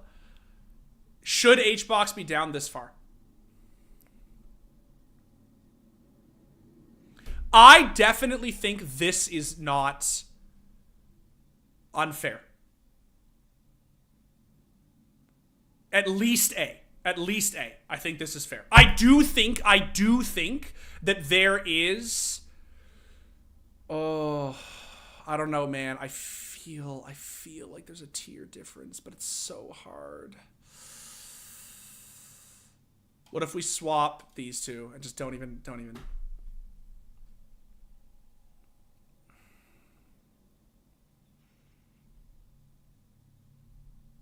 No, we don't like this. I do think that there's a tier of difference. I seriously think, no, this is Rafa. Forrest is still here. I do think that there is a tier of difference. It hurts me. Like, it hurts me. Like, oh, fuck, it's so hard. I do not think it's disrespectful to HBox to put him in A tier and to put these other two in S tier. I don't. I don't think that that's disrespectful. I think that that's pretty reflective of the history of Melee. Like, I think that that's pretty reflective. I did make a point of Rafa being S tier. I agree. And I do. You're right. And this seems okay to me. I don't know. Ranking him above, call it my Counter-Strike bias, but you are talking about some very, very, very, very... I don't even think he's above Arslan. I honestly don't know if he's above Arslan. Maybe he is above Arslan Ash, actually. What do you think, chat? That's not disrespect to Tekken. That's just like, Arslan is still very young. He's very young. He's only been right. Arslan's best. I think that Arslan's best years are still yet to come. Right. Like, I think that his real legacy has yet to come. That's not a slight against him. It's just, I think that they are at different eras of their career. Like, HBox has just been playing competitively, professionally for a lot longer. Right. I think currently he is. That's a good way. Yeah, I think currently he's over Arslan. I do. I think that's a fair ranking.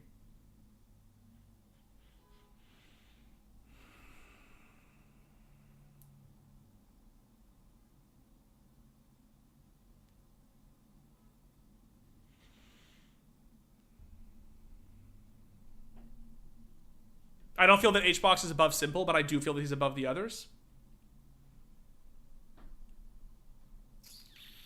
Oh, bro.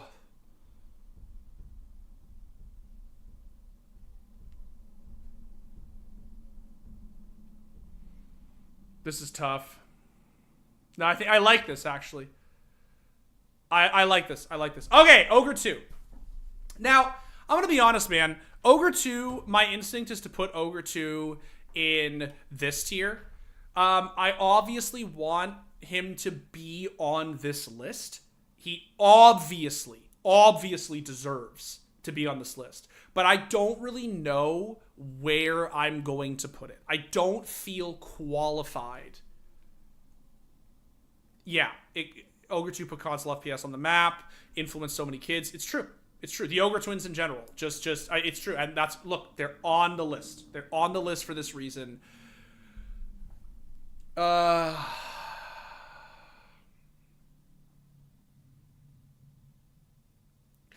esports is hard to discuss because no one really talks about competitive Halo. That is a thing that absolutely has to be mentioned, you know, in the context of this, ranking, right? Halo esports has never been as big as the other esports on this list. That's just the truth of it. It's the Quake argument. Yeah, that's exactly what it is. It's the only reason Rafa is up here is because keep in mind the fact that Rafa literally won a Quake World Championship 2 weeks ago. Like, that's why I think really people, and it's not just recency bias. It's just like there are so few people in esports who know how to win the way that Rafa knows how to win. Like, it is just, it's crazy. It's genuine. The man's been winning world titles since 2008. It's crazy. I do honestly think that we may have to.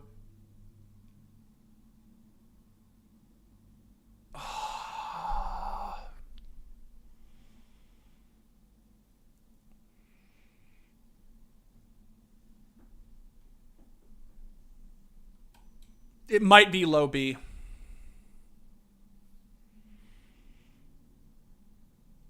It might be low B.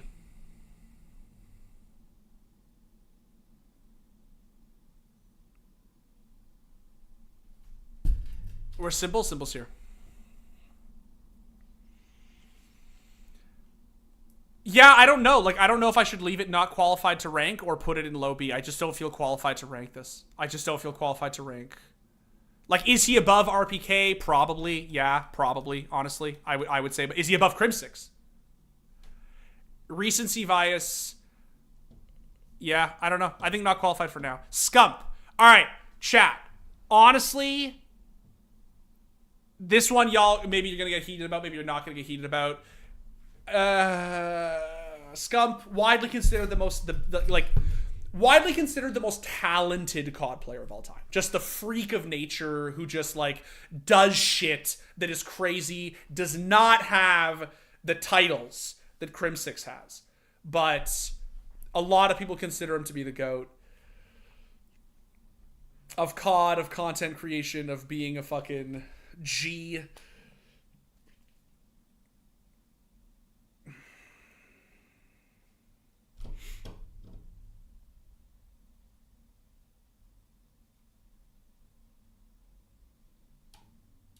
How's this feel?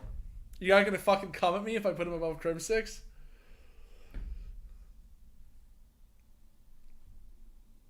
I just think he's sick, man. I don't know, you know, like, I love, but Crim has the pedigree. Crim has the titles. It's tough. It's tough.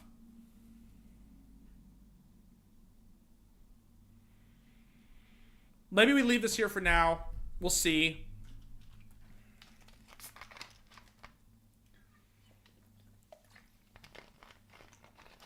Higher than Crim6. I feel like it's not an insane argument to say that he's higher.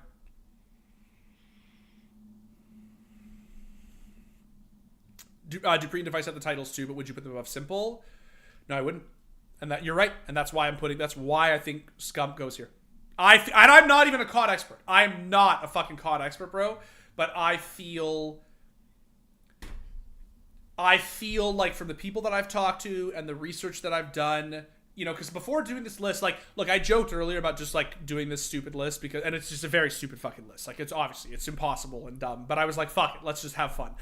I talked to a lot of people. I talked to people about the games I didn't know. I talked to people about StarCraft, or like StarCraft 2. I'm very familiar with the history of Brood War. I'm not as familiar with the history of StarCraft 2. So I talked about StarCraft 2. I talked about Call of Duty. I talked a little bit about Halo. Like, I tried to get an idea of, like, what, you know what I mean? And I still feel like there's a lot of people who do actually reckon Scump to be the GOAT. Is that Fabi Dimitri? No, it's Pengu.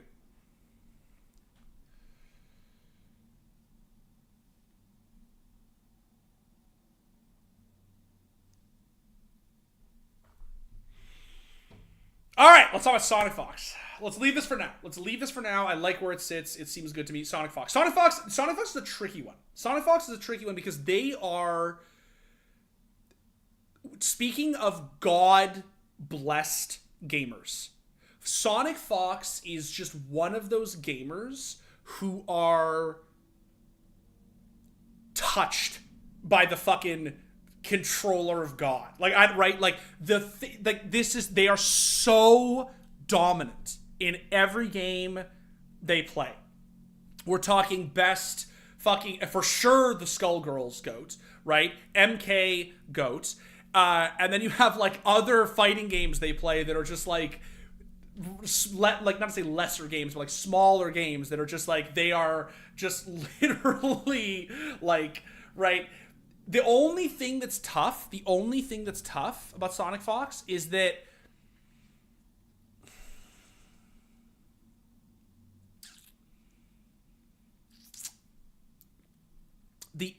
and Dragon Ball Z, you're right, Sean, and Dragon Ball Z. The problem is that it's very tough to leverage like what that means. You know what I mean? I think this is, when I looked at this list, I was just like, look, I honestly think they obviously belong here, but this is going to be very popular to rank them, right? And I don't know, I almost don't, it's not that I don't feel qualified, it's that I don't know, like, I don't know if anyone is fucking, like, how the fuck do you leverage Sonic's problem is that they drop games after peaking because they want a new challenge. They are S tier in my opinion, but low S. Yeah, like, it's just, Sonic Fox is one of these gamers that just really, really, like, in between Mango and Armada.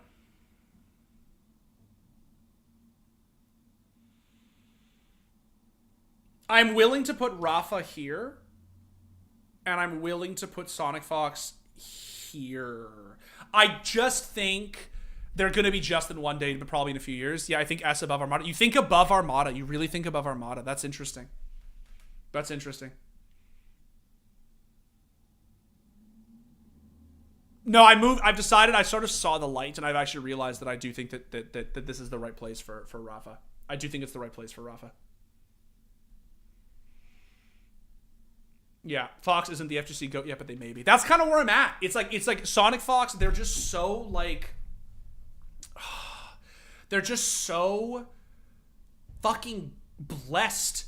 But I, like, need them to, like, pick a game and make it a game that is, like, really, really big. You know what I mean, Daniel? I'm assuming, obviously, that Sonic, like, that they're playing SF6. Like, I'm assuming that, like, right?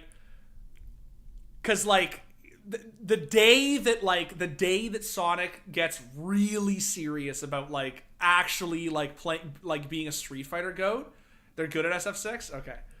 Because that's what I'm waiting for. It's not that I'm, like, devaluing, obviously, the fighting games that they are good at. It's just, it's really hard. It's really hard to know, like, what does it mean to be the GOAT of Skullgirls versus being, like, the non-GOAT, like, sorry, I'm pointing at my screen, it's blocking the camera, like, the non-GOAT, like, device of CSGO. Like, that's just, it's so hard to compare those two things, right? Like, it's really tough. Like,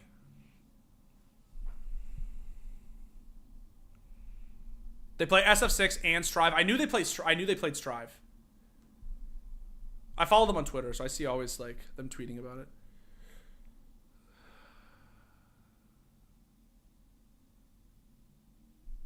Above Mango and Armada, 100%. Oh, that feels that like the Armada one. I'm willing to take Danielle. Ooh, that feels hard. That feels tough. And maybe it is just my Mango bias, but it does feel tough. Like you think Sonic above Mango, really? Interesting.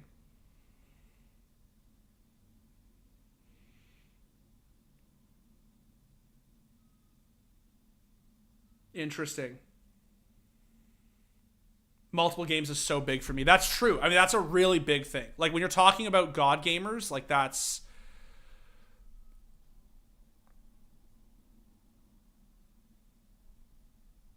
Okay. I love Sonic Fox. Like, I'm willing to make this case. I needed help with this one because I didn't know. Yeah. Sonic is also someone my girlfriend knows, and she doesn't give a shit about esports. That's big. It is. Yeah, they are definitely starting to have a really positive influence on gaming, esports culture, and like recognition, right? Like, for a variety of reasons. I mean, like for identity reasons, for how fucking sick they are at video games, right? How affable they are. Like, it's like they are doing for fighting games what, you know, you see these names we talk about, right? Like, what they do for their respective games, right? Like someone like Scump for Call of Duty, right? Mango for Smash. Like, they're just so... Yeah. This is a tough one. This is one that I find that this is like... Because I sort of get it on one level, but it just feels hard to wrap your head around from a legacy standpoint.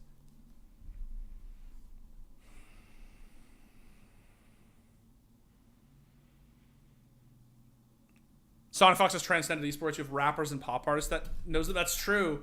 That's definitely true. Who's at bottom S? That's Armada. The other top three in S+, someone asked, is Daigo and Flash. Have I seen the Sonic Fox tweet? Which one? Are there videos of all these people? Yes, there are. Yes, I mean almost all of them, pretty much. I assume. Wait, that would be a fun little mini game to play, actually, Danielle. Which is there anyone on this list we haven't made a video about? That would be a fun list. Yes, in some form or another. I want to say. These might be the only two that I'm not sure about. Rafa, you're right. We have not done story for... Holy shit, we haven't done video on Rafa. But yes. Did we ever do story or a video, actual video on Scump or Crim6? I don't think we did. I think maybe these are the only other two. We did an RPK video. Obviously, Arslan, HBox, GR, Simple for... Yes. Rafa's the only one, yeah. Yeah. And technically speaking, Sean, where are you? Get in here. Where are you? Technically speaking, the number one on this list, technically speaking, we have not done the actual dedicated video.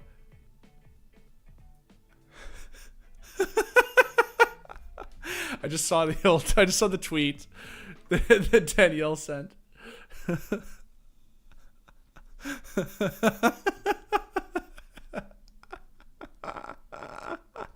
That's good. Worth on Crim, spotlight on Scump. Okay, so it's basically just Rafa. Okay, interesting. Good to know. That was a fun game. All right. Let me make this bigger. Yeah. All right. If we feel CSGO players should consider themselves lucky Sonic doesn't play shooters, bro. Yeah, I'm with you. If Sonic Fox comes for Counter-Strike, we are fucked. We are actually fucked. All right, so it's time for Sumail. This is one that I feel of all the names that I put on this list might be the most sort of emotive, if you will. I still believe to this day that there has never been a player in Dota quite like Sumail. And I do think that in some respect, Sumail is my GOAT. He will always be my GOAT. I think Sumail is... He did that thing... It's funny, we were on a call yesterday, me, Danielle, and Sean. We were talking about Demon 1 in Valorant, and I actually said that Sumail was like this type of player, right? He showed up in his rookie year at 15 years old and was the best Dota player in the world. He was the most knowledgeable. He was the most mechanically talented. He was the widest hero pool. He was just, it like defied possibility, like how good he actually was at literally 15 years old. Remember that even though Thompson did the win TI in rookie year thing, he was a lot older than Sumail. He was noticeably older than Sumail. Sumail was like literally 15 fucking years old, and he was the best player in the world. No, I didn't put Miracle on this list because Miracle is not the GOAT of Dota. He is a very, very, very good player, but he's not the GOAT. I rank No-Tail above Seb because I rank the previous player achievements of No-Tail higher than Seb. Even though Seb was a coach for a lot of them. I still rank No-Tail as the actual GOAT of Dota. Sumail, I think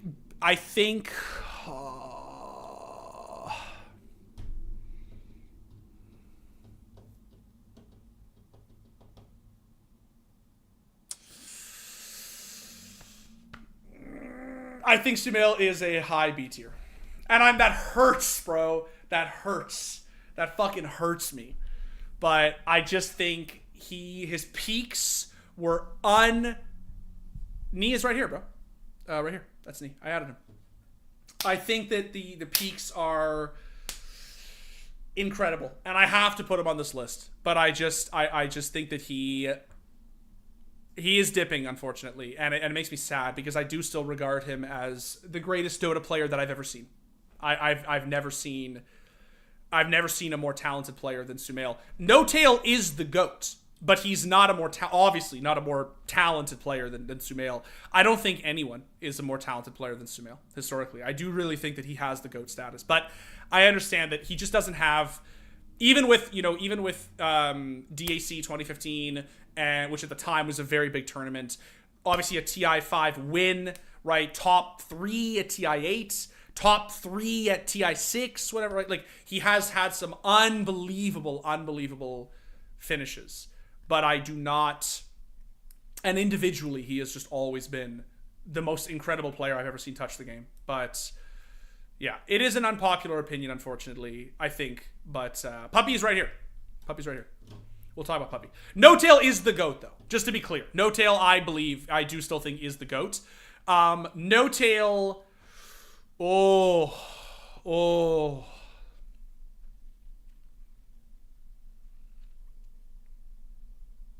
No-Tail is for sure the GOAT. Yeah, for sure he's the GOAT. He is the highest earning player in the history of esports. But tell me again why Miracle is the GOAT. No shade to Miracle. I love Miracle, but like tell me why No-Tail is not the GOAT. Like he's literally the highest earning player in the history of competitive gaming. Yeah, there are almost no esports players alive whose achievements rival No-Tail's. Certainly from a monetary standpoint, which is not everything. In prize pools, yes, Sean, in prize pools, which is not everything. I seriously, that's conceded, but...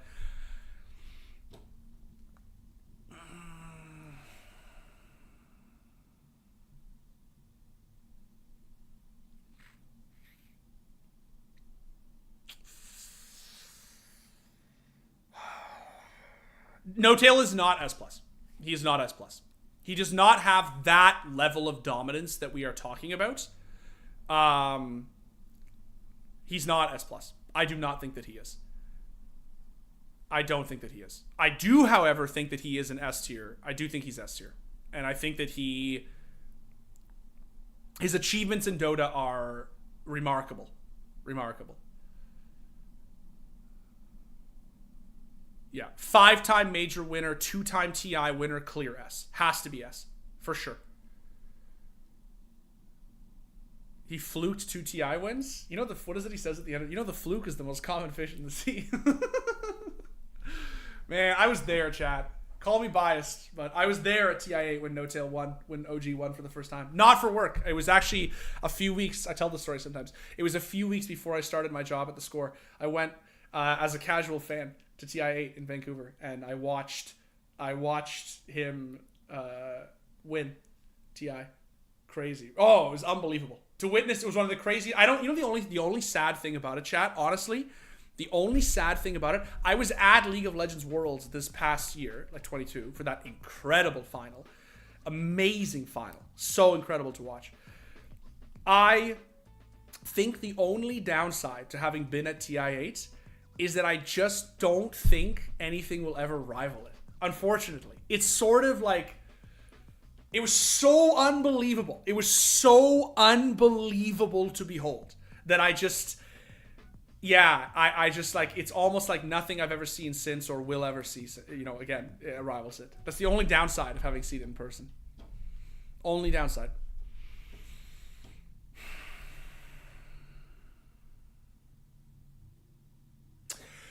I actually think this is not crazy. I really do. I don't think it's crazy. The thing about No Tail that is very important to understand is that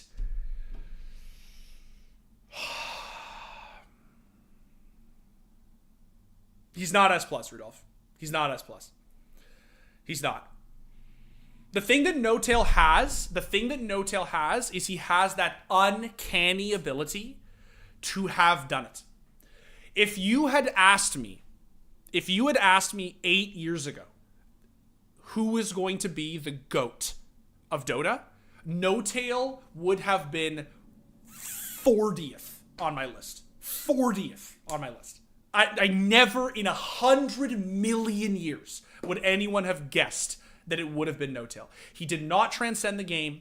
He did not have the kind of influence that these other names above him have had. Did also have the kind of sustained dominance. But he did it. He did it. He won more tournaments, has more trophies, is the most decorated Dota player to ever live. And that deserves him a spot on the S tier list. But he's not Armada, he's not Mango, he's not, I honestly am not even sure that he's even Sonic Fox. But it's hard to say.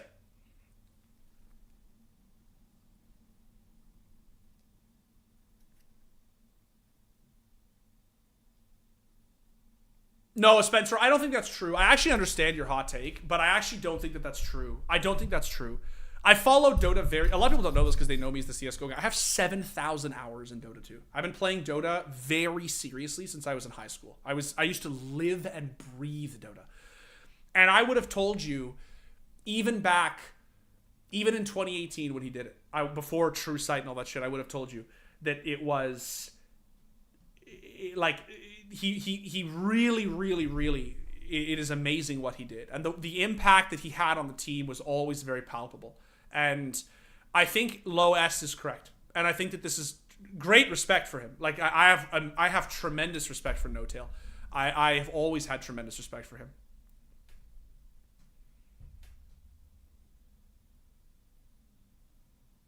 I do think I only say this because I don't actively play Dota or follow that much esports. Well, then there you go, Spencer. You should have led with that, buddy.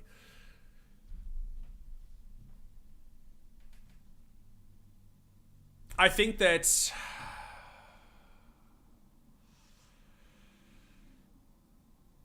the only thing that I will say, and this is a good point that Martin just brought up, that I do... oh, no, I don't hate you, Spencer. You're chilling, bro. You're chilling. We like to have the discourse. The only thing I'll say that I do think really matters here is that Dota is a much more globally competed game than Smash. I will say that.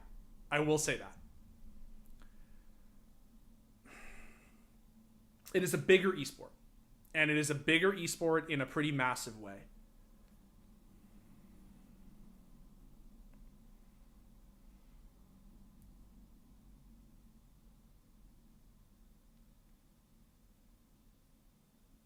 It doesn't really make sense. I actually think I agree. I actually think I agree that it doesn't really make sense. I know it's going to seem like... I do actually think that now that I look at it, I do actually think that this is... No, you know what it is, Rickard? I will say, I think that people underrate fighting games. I seriously think people underrate them. I think people don't really realize how big the FGC really is. And, you know, our channel is a huge CS channel, obviously a huge Valorant channel, but like some of our most successful videos we've ever done, some of the greatest content we've ever made has been about the FGC, has been about Smash, has been about fighting games. Like, it's just, I think that it's honestly, but I will say, like, to do what No-Tail did in Dota 2 is, dude, I don't know, like,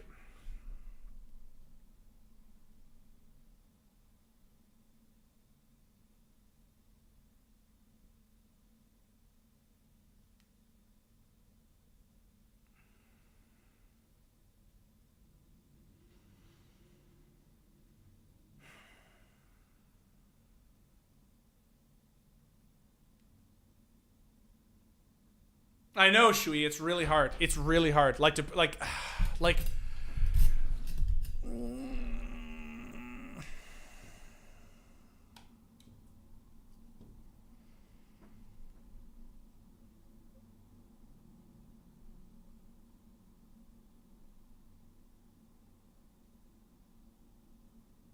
oh, this is so hard. This is so hard. I can't believe we're actually almost through this list. This is so hard.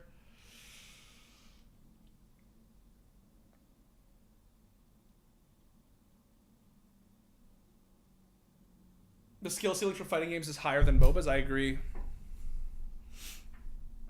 But that's not what it is about for this. What it's about is the fact that you're talking about somebody... You're talking about a game that just... It's the Faker argument. And if the argument was good for Faker, it has to be good for No-Tail. Which is, you're talking about a game that is internationally huge. So to be the best at this game... And I say the best in the sense of not like the most mechanically talented. You know what I mean? He's won the most trophies. He's won the most trophies out of anyone in this game. That means a lot. That's why Faker ranks so high, guys. Like, yes, he has the cultural influence, absolutely. But, like, it's the fact that to be the best League of Legends player specifically is very impressive. It's extremely fucking impressive.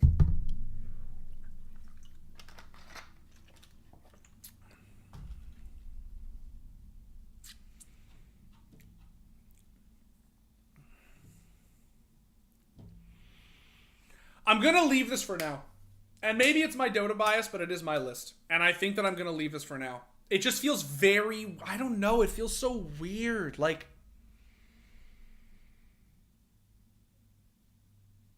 Oh, it's so weird.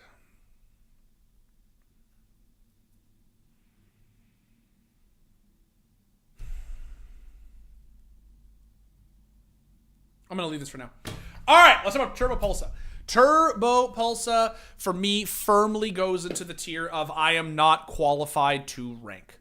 That's all I'm going to say. That's all I'm going to say.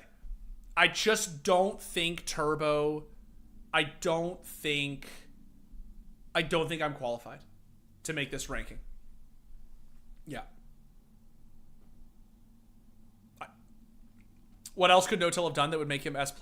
And I mean this... I mean this really, like, not in a deprecatory way, Timothy. I mean this in, like, a very honest, like, I love No-Tail. Like, I'm a diehard No-Tail fan. He would need to have been a more stellar superstar mechanical player. That honestly, like, I was going to say he would need to have been a better player. The only thing about No-Tail that has always been a knock against his, like, S+ tier superstar legacy is that he was never actually fucking Ana. Like, he was never that player who just took over a server. He was never Sumail, right, dropping 31 fucking kills in a single map on Tiny, right? He never did shit like that. He was always just the heart of the team, right? That he played whatever position they needed him to play. He was all played support, he played P1, he played fucking mid. He just did whatever they needed, right? He never had the faker. He was never faker. Yeah, he never had that prestige. And I do think that is when we are talking about these types of players, like, look at the fucking 5 names who rank above him, right? These are the 5 greatest, like, gamers in terms of legacy, in terms of prestige, in terms of mechanics, in terms of titles, like, in terms of all of it, right? And I feel like to even put him here is an incredibly high honor. I do not think he's S+. I don't. And so to be clear, Niles, this is not a low tier. I know it's on the bottom, but Turbo being here is not, it is a literally, I don't know where to put him. I am not qualified to rank him, and so I'm just going to leave him here. That's it. Yeah. It's not about him being on the bottom tier. It's about him being on a tier that I don't know where he fits. That's it. Okay? All right. I'm going to need Danielle and Sean and chat's help for this one. We got to talk about Knee. We added him by popular request. I do know a little bit about Knee. I've obviously watched our content on him. I love Knee. But in terms of, like, where the Tekken GOAT ranks in terms of prestige, I'm trying to figure out where the boy ranks. Knee is at least high A, okay? It seems like I feel like it's low S.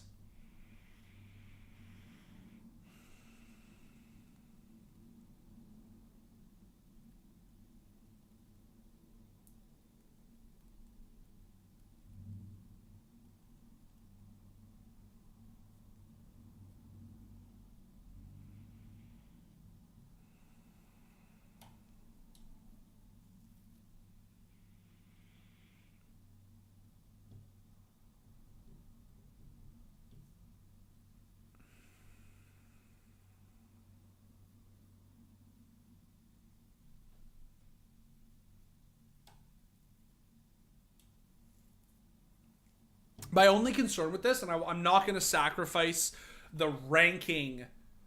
I'm not going to sacrifice the ranking for this. If we have to move a block down, we will. But I don't like that thing where S becomes the biggest tier. It's very tempting to do that in tier lists because we want to pay such respect to these names that we love.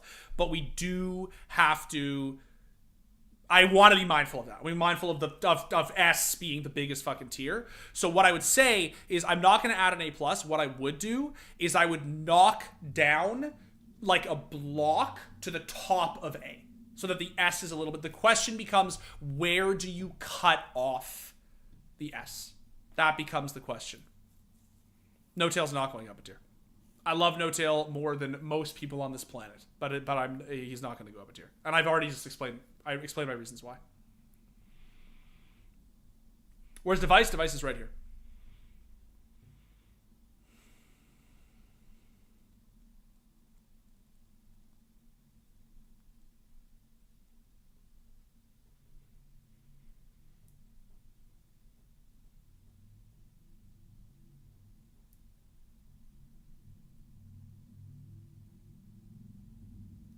Neo versus Knee is tough. Yeah, that's really tough. That's really hard, man.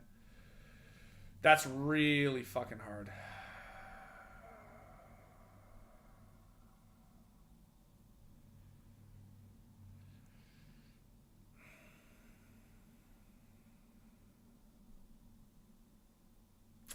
You know what I'm tempted to do, chat?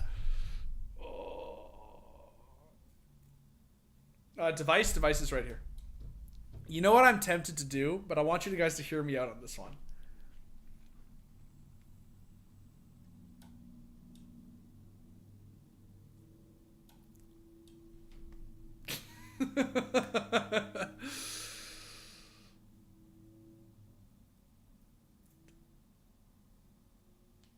I do What if, hear me out, what if we didn't move Mango? I do think, and I don't think this is just bias, although I do think that it's hard to not be biased when you're talking about Mango, but just hear me out. I think Mango does have that, he does have that magic that only a handful of GOATs actually have. He does have that thing that is just so hard to, like...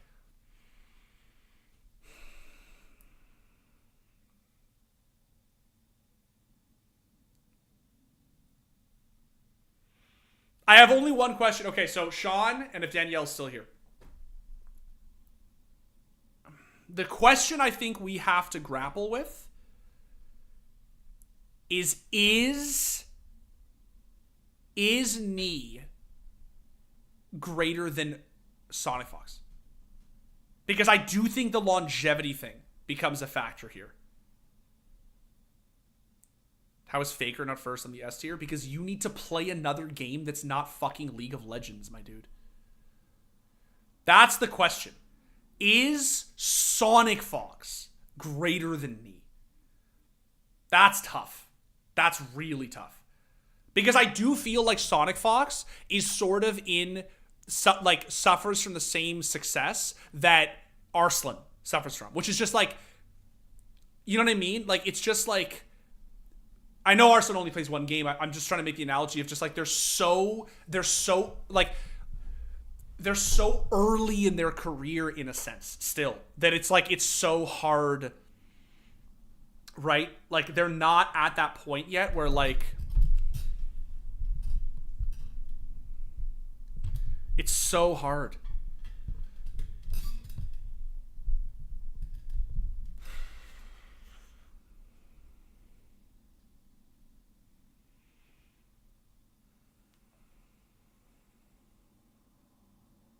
Sonic isn't the face of any game. That's true, Shui. Like, it's true. Like, now, you could obviously make the case that, like, they are the face of several games, which is so very impressive. But I was going to say, this makes my point. Danielle and Sean literally just wrote the two different. They are the face of several games.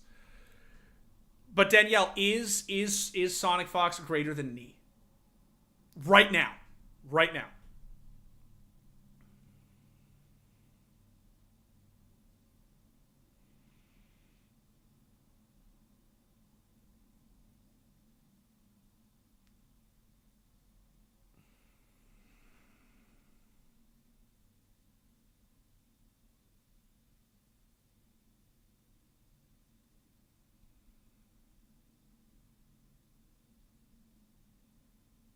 All of it, Danielle. All of it.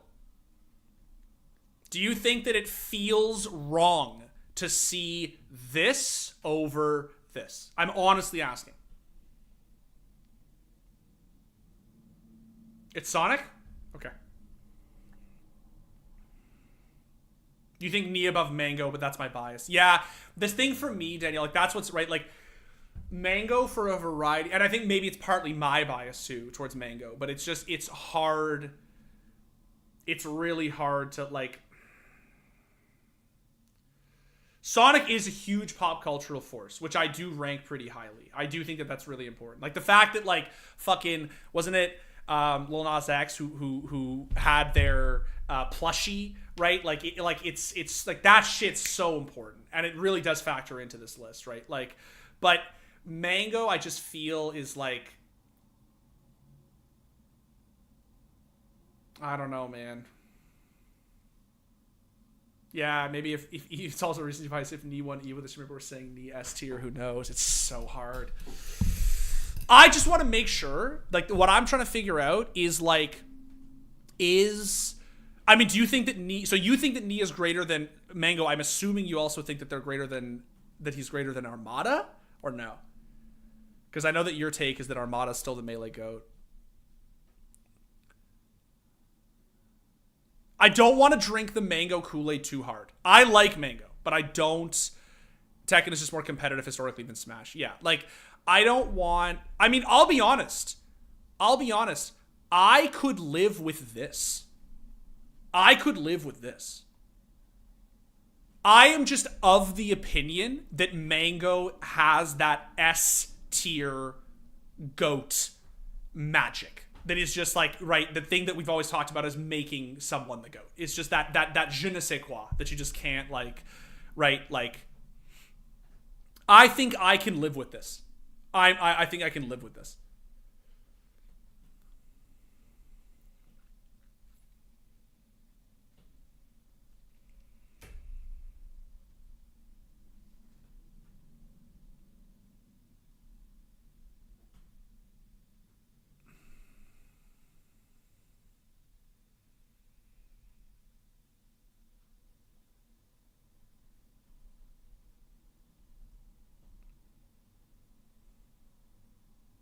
This seems okay to me.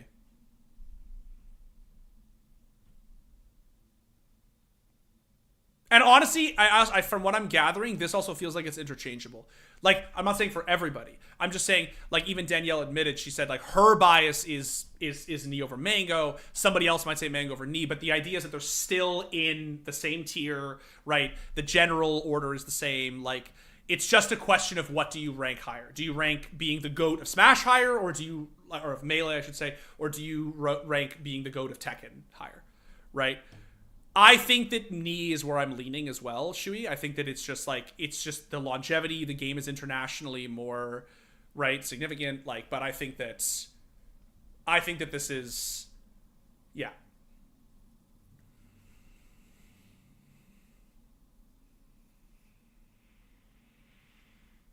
Mango's greater than Knee. I'm okay with this. I feel very weird about putting like a Smash God over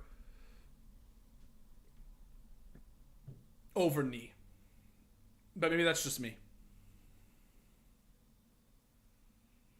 And the longevity matters. I mean, look, Mango has a lot of longevity too, right? Which is why I'm comfortable having him up here. And Tokido tied with Justin.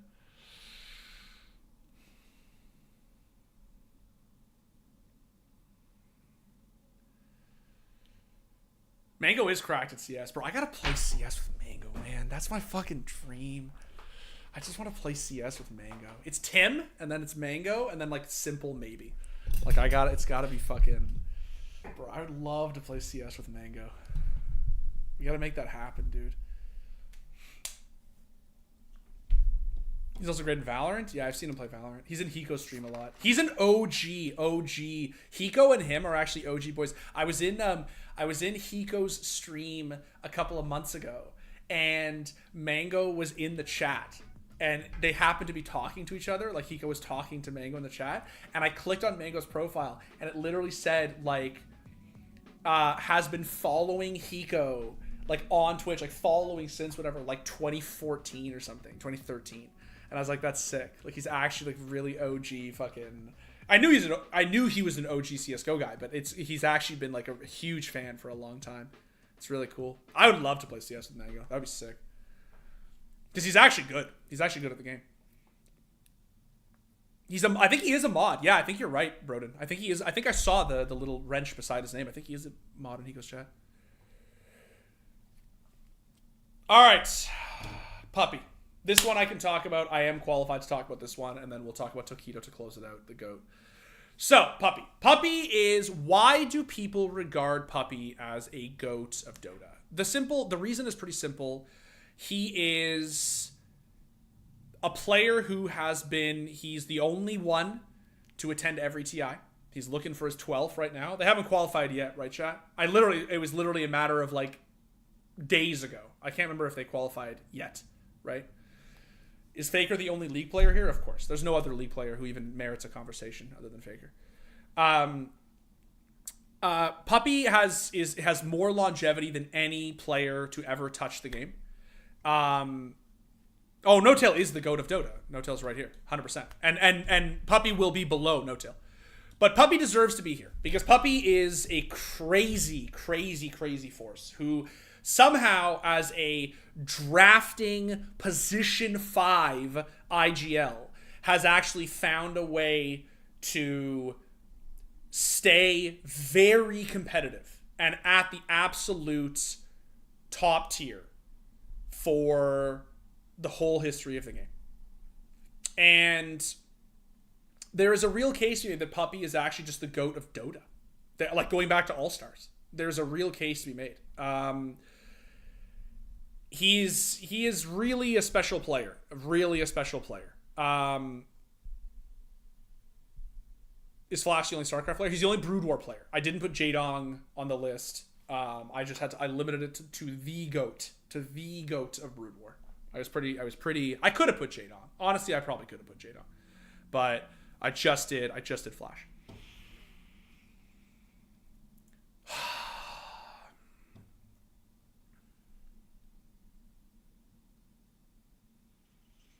I like this. I like this. I don't think the thing about Puppey that you guys have to remember, he actually hasn't won very much. He actually has not won very much at all. He had I have him higher than Device. For right now, I'm higher than Device. I do think this could be where we're talking. This could be, like, we could maybe swap them. He went to TI 11 Grand Finals. Yes, I know Hussam, but, like, he won TI 1, and then it literally took the man, like, what was it, literally 10 years to get back to a TI final, and he lost. Pretty decisively, I might add. I think that... Is Tens here? No, Tens is not here. So I think that it is... How hard is that to happen for a Dota player? Very hard. Very hard, which is why he's on this list. But it is... Considering... Yeah, the reason there's no Valorant players is because the game is just too young. It's not because I have anything against Tens or anyone else who plays the game. It's just because it's not... The game is too young. There's no actual GOAT. I think that Device might outrank Puppey, but I do think Puppey deserves a place on this list. And I think that he narrowly edges out Sumail, even though it does fucking hurt me to say that. It does. I do think he edges him out. Yeah.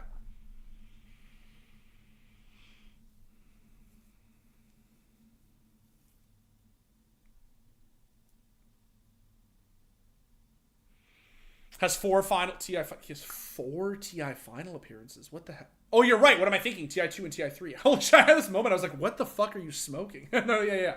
TI 2 and TI 3. Yeah. He is a very, very, very storied player. Unfortunately, and this is just the truth of it. Unfortunately, he really, considering how long he's been playing, he hasn't actually won very much, considering how long he's been playing. And I do think that really matters. That does factor into this. You look at the names on this list. These are names of people. These are people who have won championship after championship after championship. And Puppey is actually sort of the outlier in that regard. He actually... Where am I on here? I'm just coming to the end. I'm ranking Puppey right here is where we have him right now. This one is tough. Quite a few majors he does, but man, like, look at Virtus Pro's majors. Look at how many majors Virtus Pro won. Right? And where are they now? Like, what, right? Like, where's the longevity? Look at the original members of OG, like the Moon Meanders, right? Like, dude, it's I think Puppey is a GOAT. I do think that he is B tier. I do not think that he gets to hang. I don't think he gets to hang. Narrowly over a kid with a flashy Storm Spirit.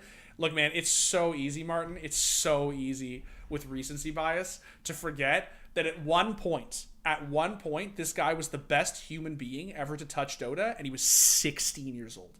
He was 16 years old. And he was undeniably, unquestionably, not even a fucking argument, the best Dota player in the world. For sure.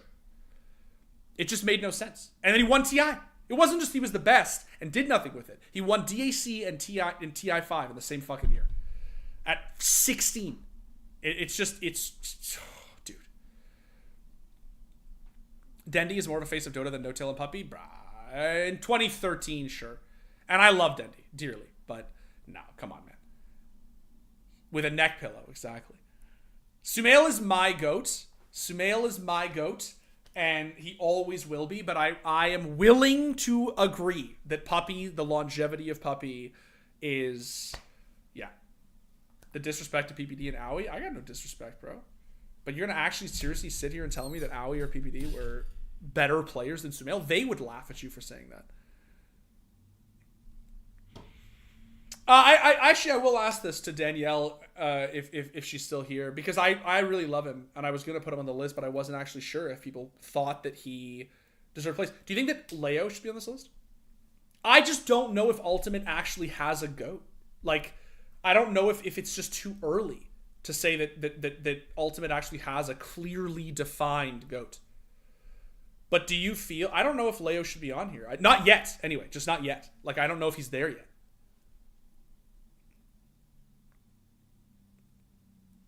Can you put team game gamers above individual games gamers? It's hard to say, man. It's not even clear which one is harder, to be completely honest. Like, some would argue it's harder to play in a team sport than it is to play in individuals, because you have full control when you're an individual, right?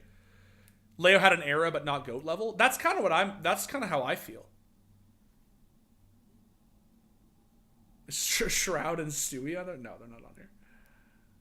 We're talking about actual GOATs, my dude. The actual greatest gamers to ever live. Competitive gamers. What about Zero for Smash 4? No. At least B tier for Miracle. I love Miracle, bro, but I don't rank him as a GOAT. I don't. We're Swindle Melons? All right. Reel it in, Hussam. Reel it in, bro. All right, so I do think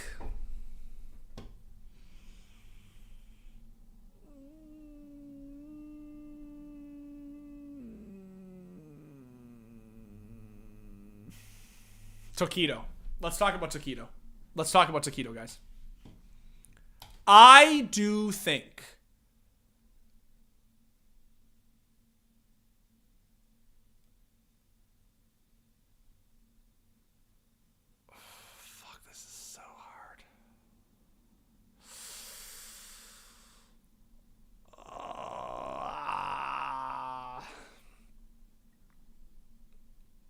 I'm just going to assume Leffen and Infil are not on this list due to controversy, and y'all are afraid of the backlash. They're not on this list because they're not fucking GOATs. The fact that they're pieces of shit is just different. And it's nothing to do with the fact that they're just not GOATs. Leffen's not even a top 3 melee. I don't even think he's top 5. Like, yeah, this one's hard, man. This one's hard.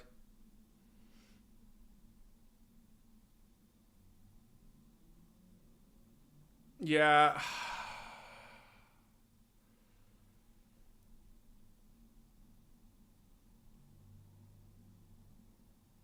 Yeah, Tokido is very tough. Tokido is really tough. Like,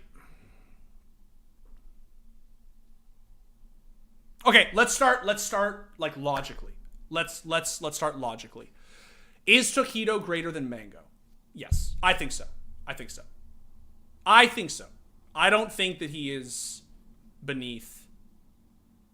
Yeah, I don't think he's beneath Mango. Mango is the GOAT. Like, we playfully call Mango the GOAT, the kid, the buster, but I don't think he's great. He's not greater than Tokido. Is he greater than Ni?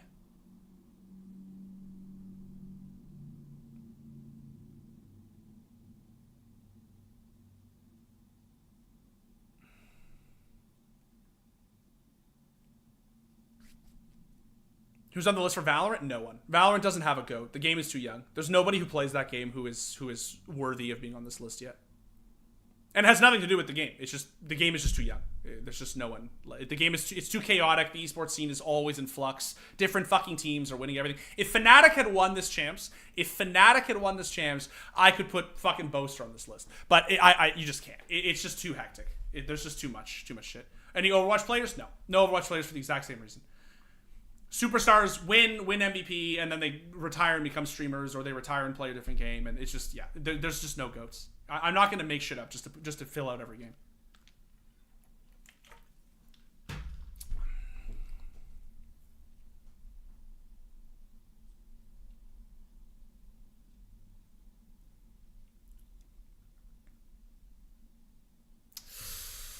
Yeah, I think the question that we really have to... I think the question, Boaster over Chronicle, guys, I don't watch Valorant. I don't fucking know. I just picked the guy from Fnatic. I don't fucking know. So I think that the question is he greater than Justin, or do we put Justin above Taquito? I do believe that this is probably the right place. This got to be somewhere here, but I just don't know. And then I'm trying to leave aside my NA bias for Jaywalk, right? Justin better than Taquito. I think that Taquito's greater than Justin, but both are valid. This one's tough. Any StarCraft players down here? The top player is a StarCraft player. And then, of course, there's the StarCraft 2 players down here, which I've put firmly in my I am not qualified to rank tier. I just realized, I don't know if I do this, this probably makes this a lot easier for you guys, eh? There we go. Now that everybody's on here, I can just do this, and you'll be able to actually see. Yeah, easier.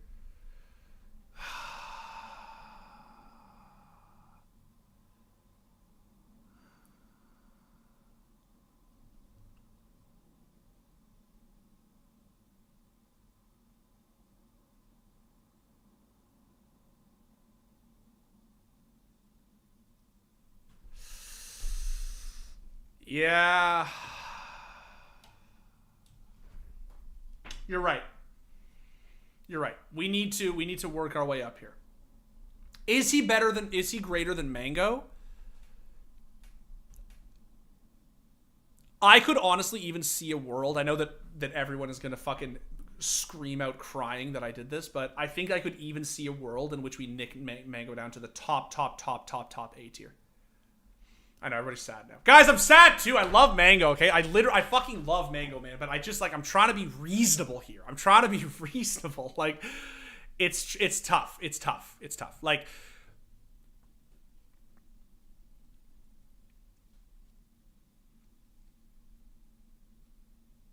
Mango has to be S. It'll ruin the balance of A if he isn't. Okay, let's see if you're right.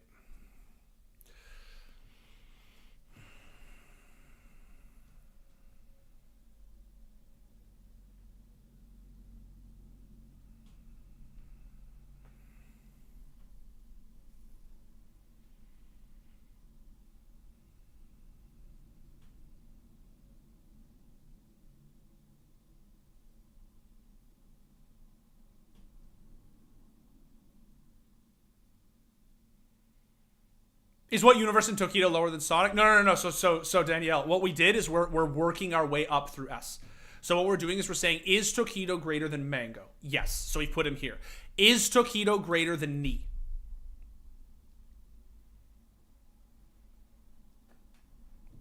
I think he's greater than Knee. Yeah. We're trying to work our way through. We're trying to do this like logically. I think he's greater than Knee. I think Taquito has to be greater than Sonic Fox. I fucking love Sonic Fox, but I think that at some point, the, like, right, like, the recency domination thing has to, like, you can't, like, the guy has how many fucking 3 Evos in 3 games, right? Like Taquito, that is? Like, yeah, like, there's just no shot. I am also absolutely willing to put Taquito over No-Tail. I am. I am willing for Taquito to go over No-Tail for sure.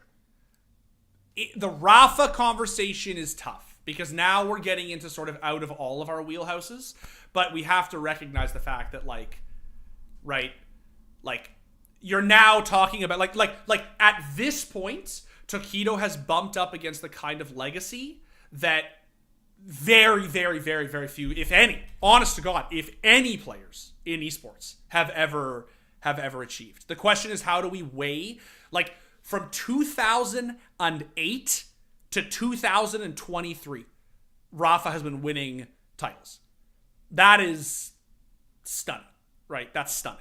Like, but fewer people play Quake at the highest level than Street Fighter, right? I rank Street Fighter as a more important game to be great at, but Tokido does not have the kind of dominance he would need to have in Street Fighter in order for him to rival Rafa, I think.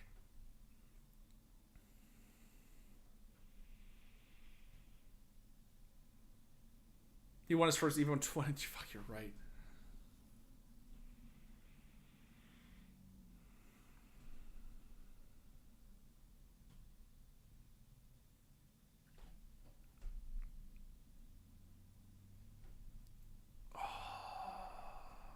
How many guys? Someone look it up for me because I don't want to fuck up my screen again. How many titles does Rafa actually have? What are we talking here? Let's fucking whip out the measuring tape. let's drop trow and let's whip out the measuring tape. What are we actually talking about here? Can someone tell me? Can someone tell me the exact number with the recent QuakeCon? The exact number of titles. 16 majors.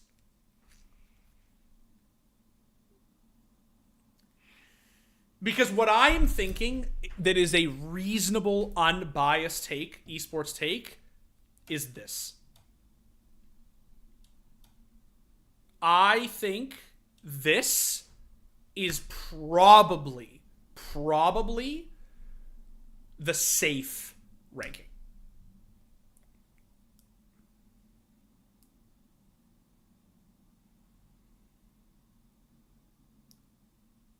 This is where I'm at. I think this is fair. I think this is completely fair.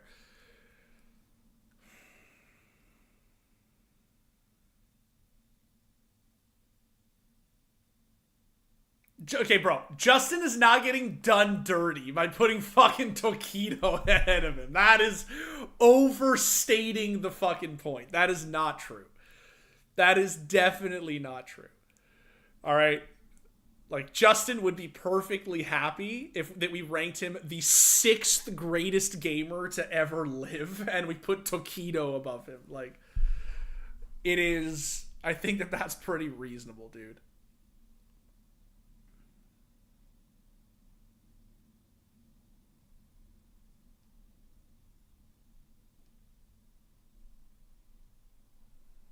Now, what we have to do is we have to look, we got to go back. Now, the list is done. This is the list. All of them have been entered. Now we have to go through the list and we have to decide what we're happy with, what we're not happy with. This tier, let's just knock the easy stuff out. This tier, I'm not going to touch because I just still don't feel qualified to rank them. That's not going to change.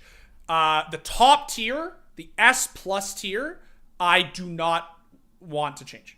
I don't think we need to. I think all of us agree that this is the 3. I don't think we need to touch this. This is fine.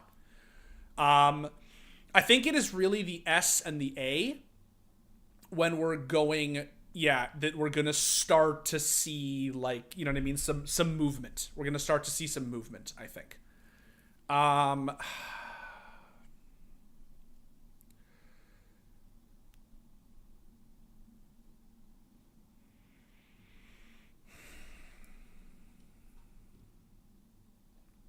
Just join. Can you run over all the names in their game? I can actually do that because it's a good timing because we just finished putting them all in for the first draft. So I can do it. So this is Flash. This StarCraft Brood War. This is Daigo, Street Fighter. Faker, League of Legends. Rafa, Quake. Tokido, Street Fighter. Justin Wong, most famously Marvel. No-Tail, Dota 2. Sonic Fox, MK, Skullgirls, DBZ, fucking every game you can think of. Strive, SF6. Ni, Tekken.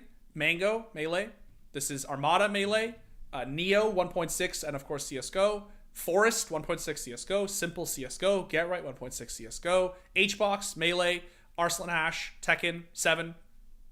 Device, Source and CSGO, technically, but CSGO. Puppy, Dota. Sumail, Dota.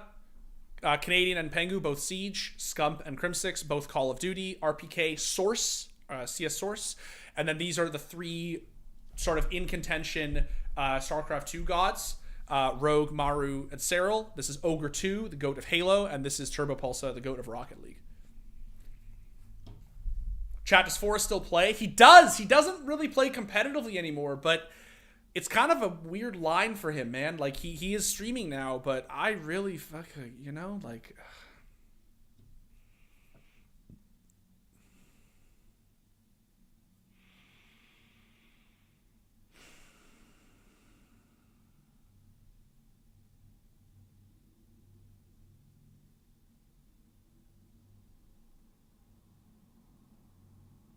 All right, here we gotta go. We gotta start making some fucking moves here. My instinct, chat. My instinct.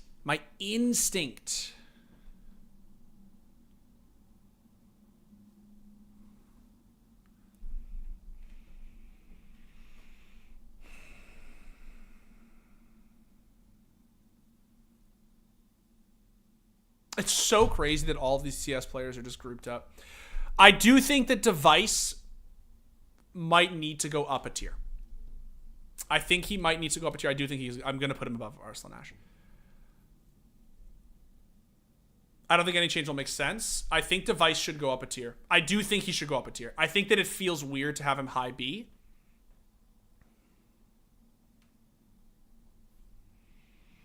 Yeah, it does feel weird to have him down there, honestly.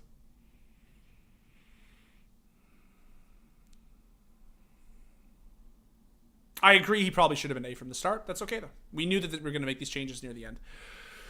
My big question is we know where the S plus cutoff should be. Where should the S cutoff be? Are we confident that it should be after Mango? Because this is also a possibility. It is absolutely a possibility. He still ranks above Armada, and he still ranks below Knee.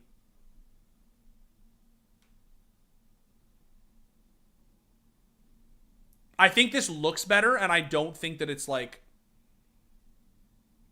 It doesn't actually change. You think Mango definitely bottom of S? Fuck. I mean, I could definitely live with it.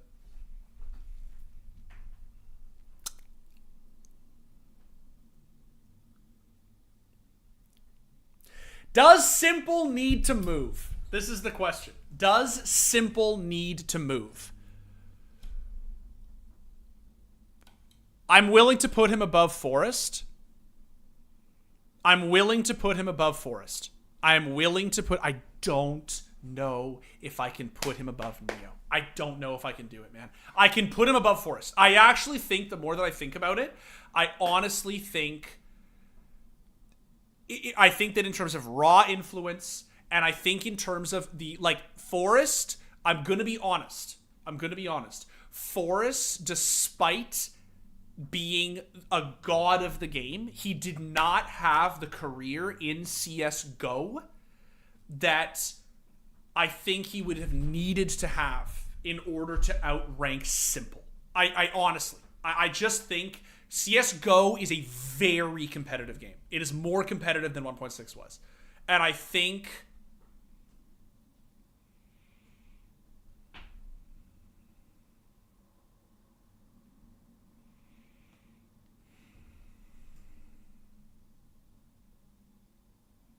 The reason this also makes sense, chat, is because this is the GOAT of 1.6, this is the GOAT of CSGO. The question is, what ranks higher? Being the GOAT of 1.6 or the GOAT of CSGO? People, in my opinion, seriously underestimate how insane it was to be the GOAT of 1.6 and how fucking crazy Neo actually was. How far ahead he actually was.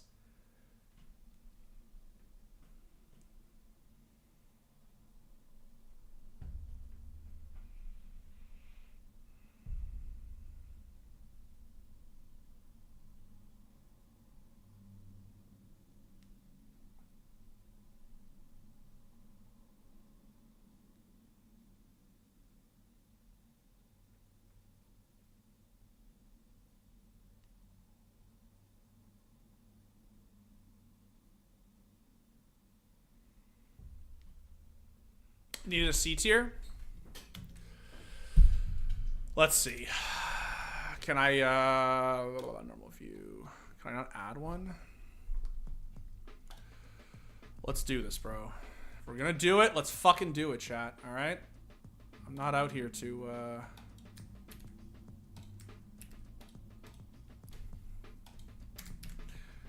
I am not out here to give it the short shrift. Okay, chat? I'm not. I'm really not. Oh, what the fuck?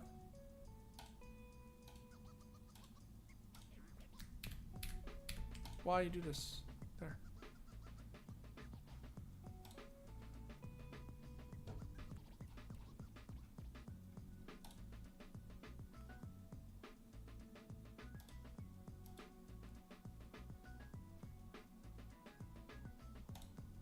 Okay. Hold on 1 second. It's like being annoying.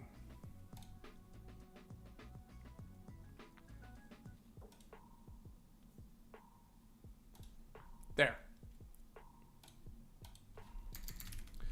Okay. I think this is what we gotta do. I think this is what we have to do.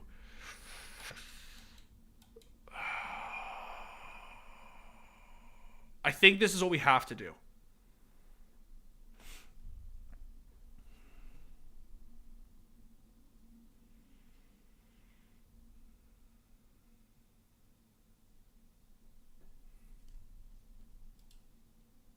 Oh, this isn't good. I think this is what we have to do, guys.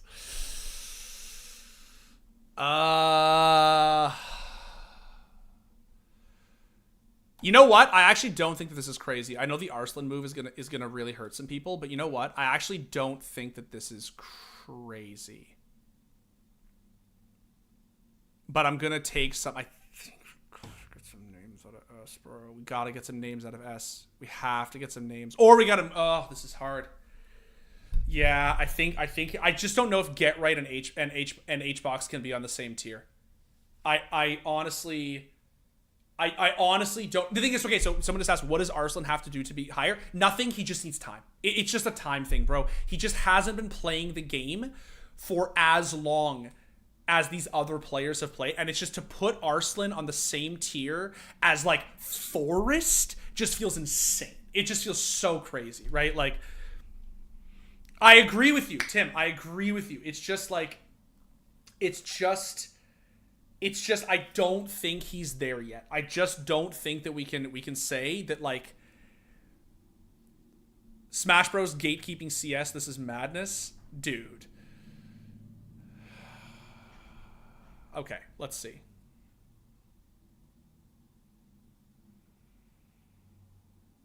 Mango comes down.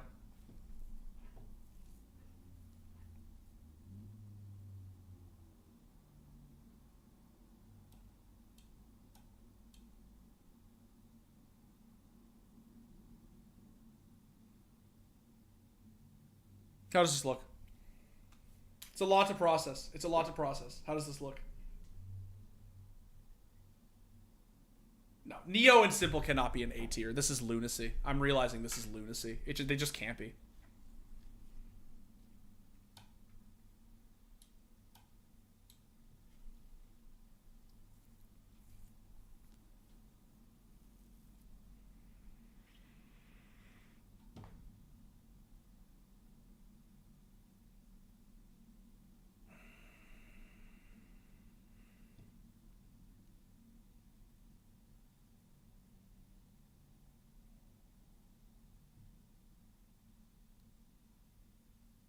No, Tails, this is not being touched. Chat, you have my word. You have my word, this is not being touched. S plus is not being touched. It's not. It's not. Move knee down. Now that Mango and Armada and Forest and Get Right have moved down, I actually don't think it is actually crazy to move knee down. I don't.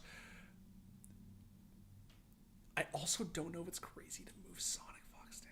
I don't know if it's crazy. I'm going to be honest. Considering how young they are.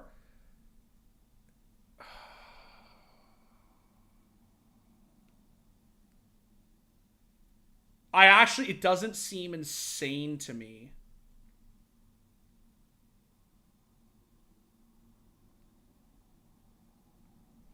Yeah.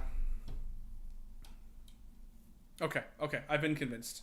I've been convinced. It's not disrespect to Scub, bro. It's just disrespect to COD.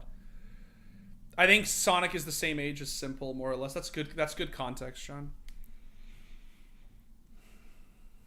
I'm willing to put No-Tail behind Sonic Fox, actually. He is the GOAT of Dota, but I'm willing to put him behind. Fuck! This is so fucking awful, dude. Oh my god, I hate this. I fucking hate this.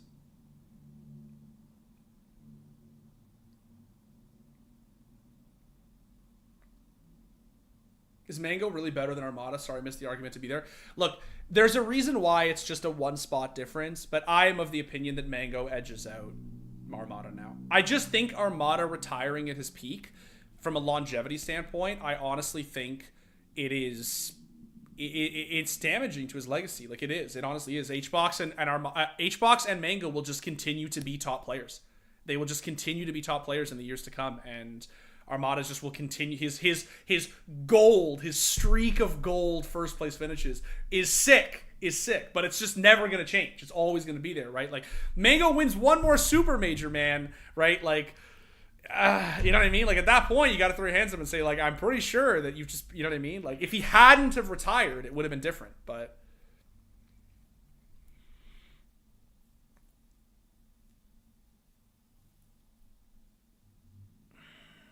I actually don't hate this. I actually don't hate this.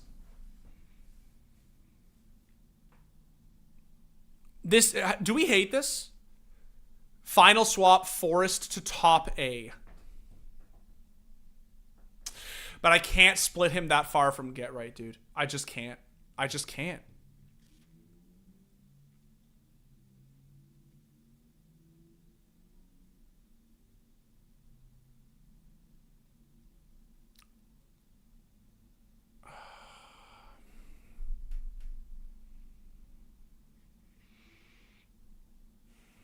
You think Neo's on par with Get Right? Oh, bro.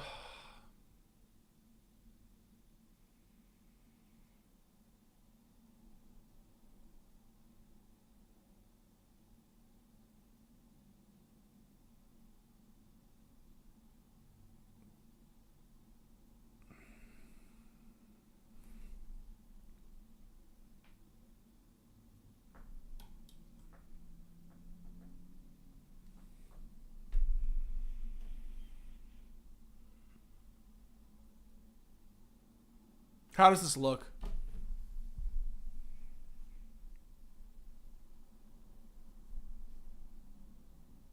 How does this look?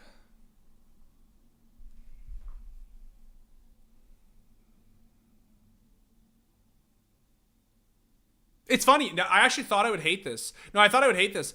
I moved up Puppy. Puppy was here. I moved up. I actually thought I was going to hate it. I actually don't. I think Puppy greater than HBox? I actually think so. Is he greater than Device? I think you could make the case. Is he better than Arslan? You have to say he's better than Arslan, just from a longevity standpoint. Is he better than Sumail? Yes, he's better than Sumail. Is he better than Canadian? Pengu? Yeah. Like, I actually thought I would hate this, but I actually don't think this is insane.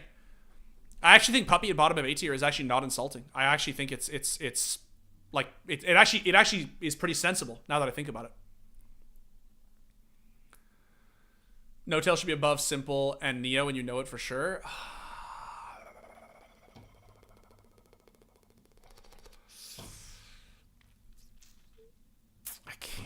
I don't know if I can do that. I think I could put No-Tail above Sonic Fox, though. I think I could. For right now, I honestly think. I honestly could. The individual superstar status, the GOAT status of Simple, is greater than No-Tail from it. It's not just the trophies, bro. It's not just the trophies. It does have to become something else at some point.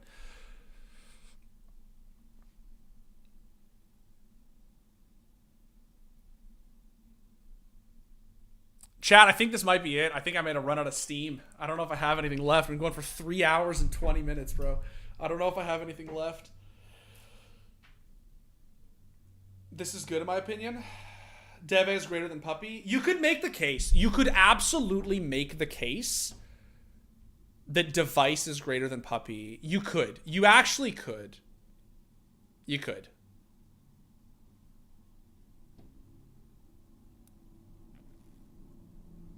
You could. We don't have to. We don't have to. But I do think you could make this case. I do think you could make this case. Yeah. 4 majors, a Grand Slam, unbelievable individual consistency. He has the longevity of a puppy, but he also has the actual... Yeah, this is actually not crazy. I think Get Right and Forrest beat him out, but I do think that because they've just what they did for the game, not just their insane 1.6 careers, but also just what they did for the game in CS:GO. I think that it's...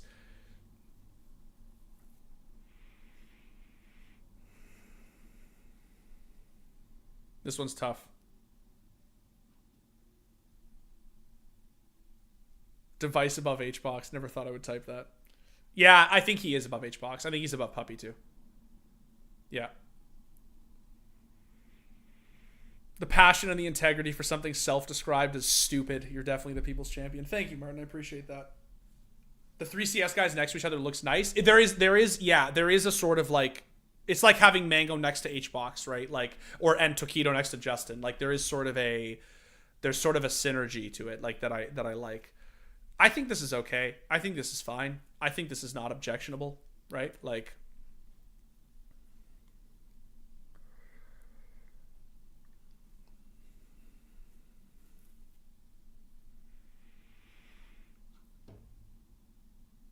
looks good. Hit print. All right, chat. This is it. We send it. This is the one. This is the finished tier list. Holy shit! Oh my god! All right, never again. We're done. That's it. I'm done with esports. I'm out of it. I'm done forever. I'm good. I am good. I am good. Let's never do it again. Shroud question mark. Fuck you, Trice. Fuck you. Get the fuck out of my chat. Get the fuck out. Jesus Christ, chat. You fucking trolls. Oh my god, dude. All right, that's it, chat. Take it in. Take it in. Oh my god. All right, we did it. Holy shit, we fucking did it. That went a lot smoother than I thought it was going to. It actually did. I thought that was going to be way worse. It took 3 hours and 22 minutes, but I don't think that was that bad, actually. GG, yeah. GG.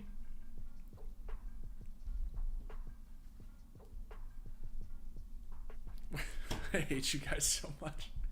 I fucking hate you guys so much. Okay, that is it, chat. Thank you very much for tuning in. Really, I mean it. That was a lot of fun. That was sick. That was so fun. I'm so glad we did that. Yeah, now you gotta go learn about Brood War. Yeah, absolutely, man. Oh, look, the COD kitties are upset, chat. Oh, no, we made the COD kitties upset. I'm sorry, guys. My bad. I'm sorry. Love you too, James. Thanks, buddy. I appreciate you guys tuning in. I thank you so much for sticking with me through this. It was really fun. And yeah, please, if you guys don't know who these people are, seriously, you should look it up. We had this played a little game earlier for those who weren't here, which is, does every single person on this list have a video made about them? And the answer, actually, stunningly, is basically yes. Even everyone in this tier has a video. These 3 have individual videos made about them. These 2, I think, were tangentially mentioned, but yeah. These, basically everybody here has a video made about them with the exception of Rafa. That is it. So if you don't know who these people are, you should look it up and learn about them, because they are some pretty sick gamers and you can learn some pretty cool stories. So thank you, chat. I appreciate it. I will see you around. Oh my God. Thank you guys for tuning in. Have a good week. And yeah, goodbye. Fuck, I'm so tired. See you guys.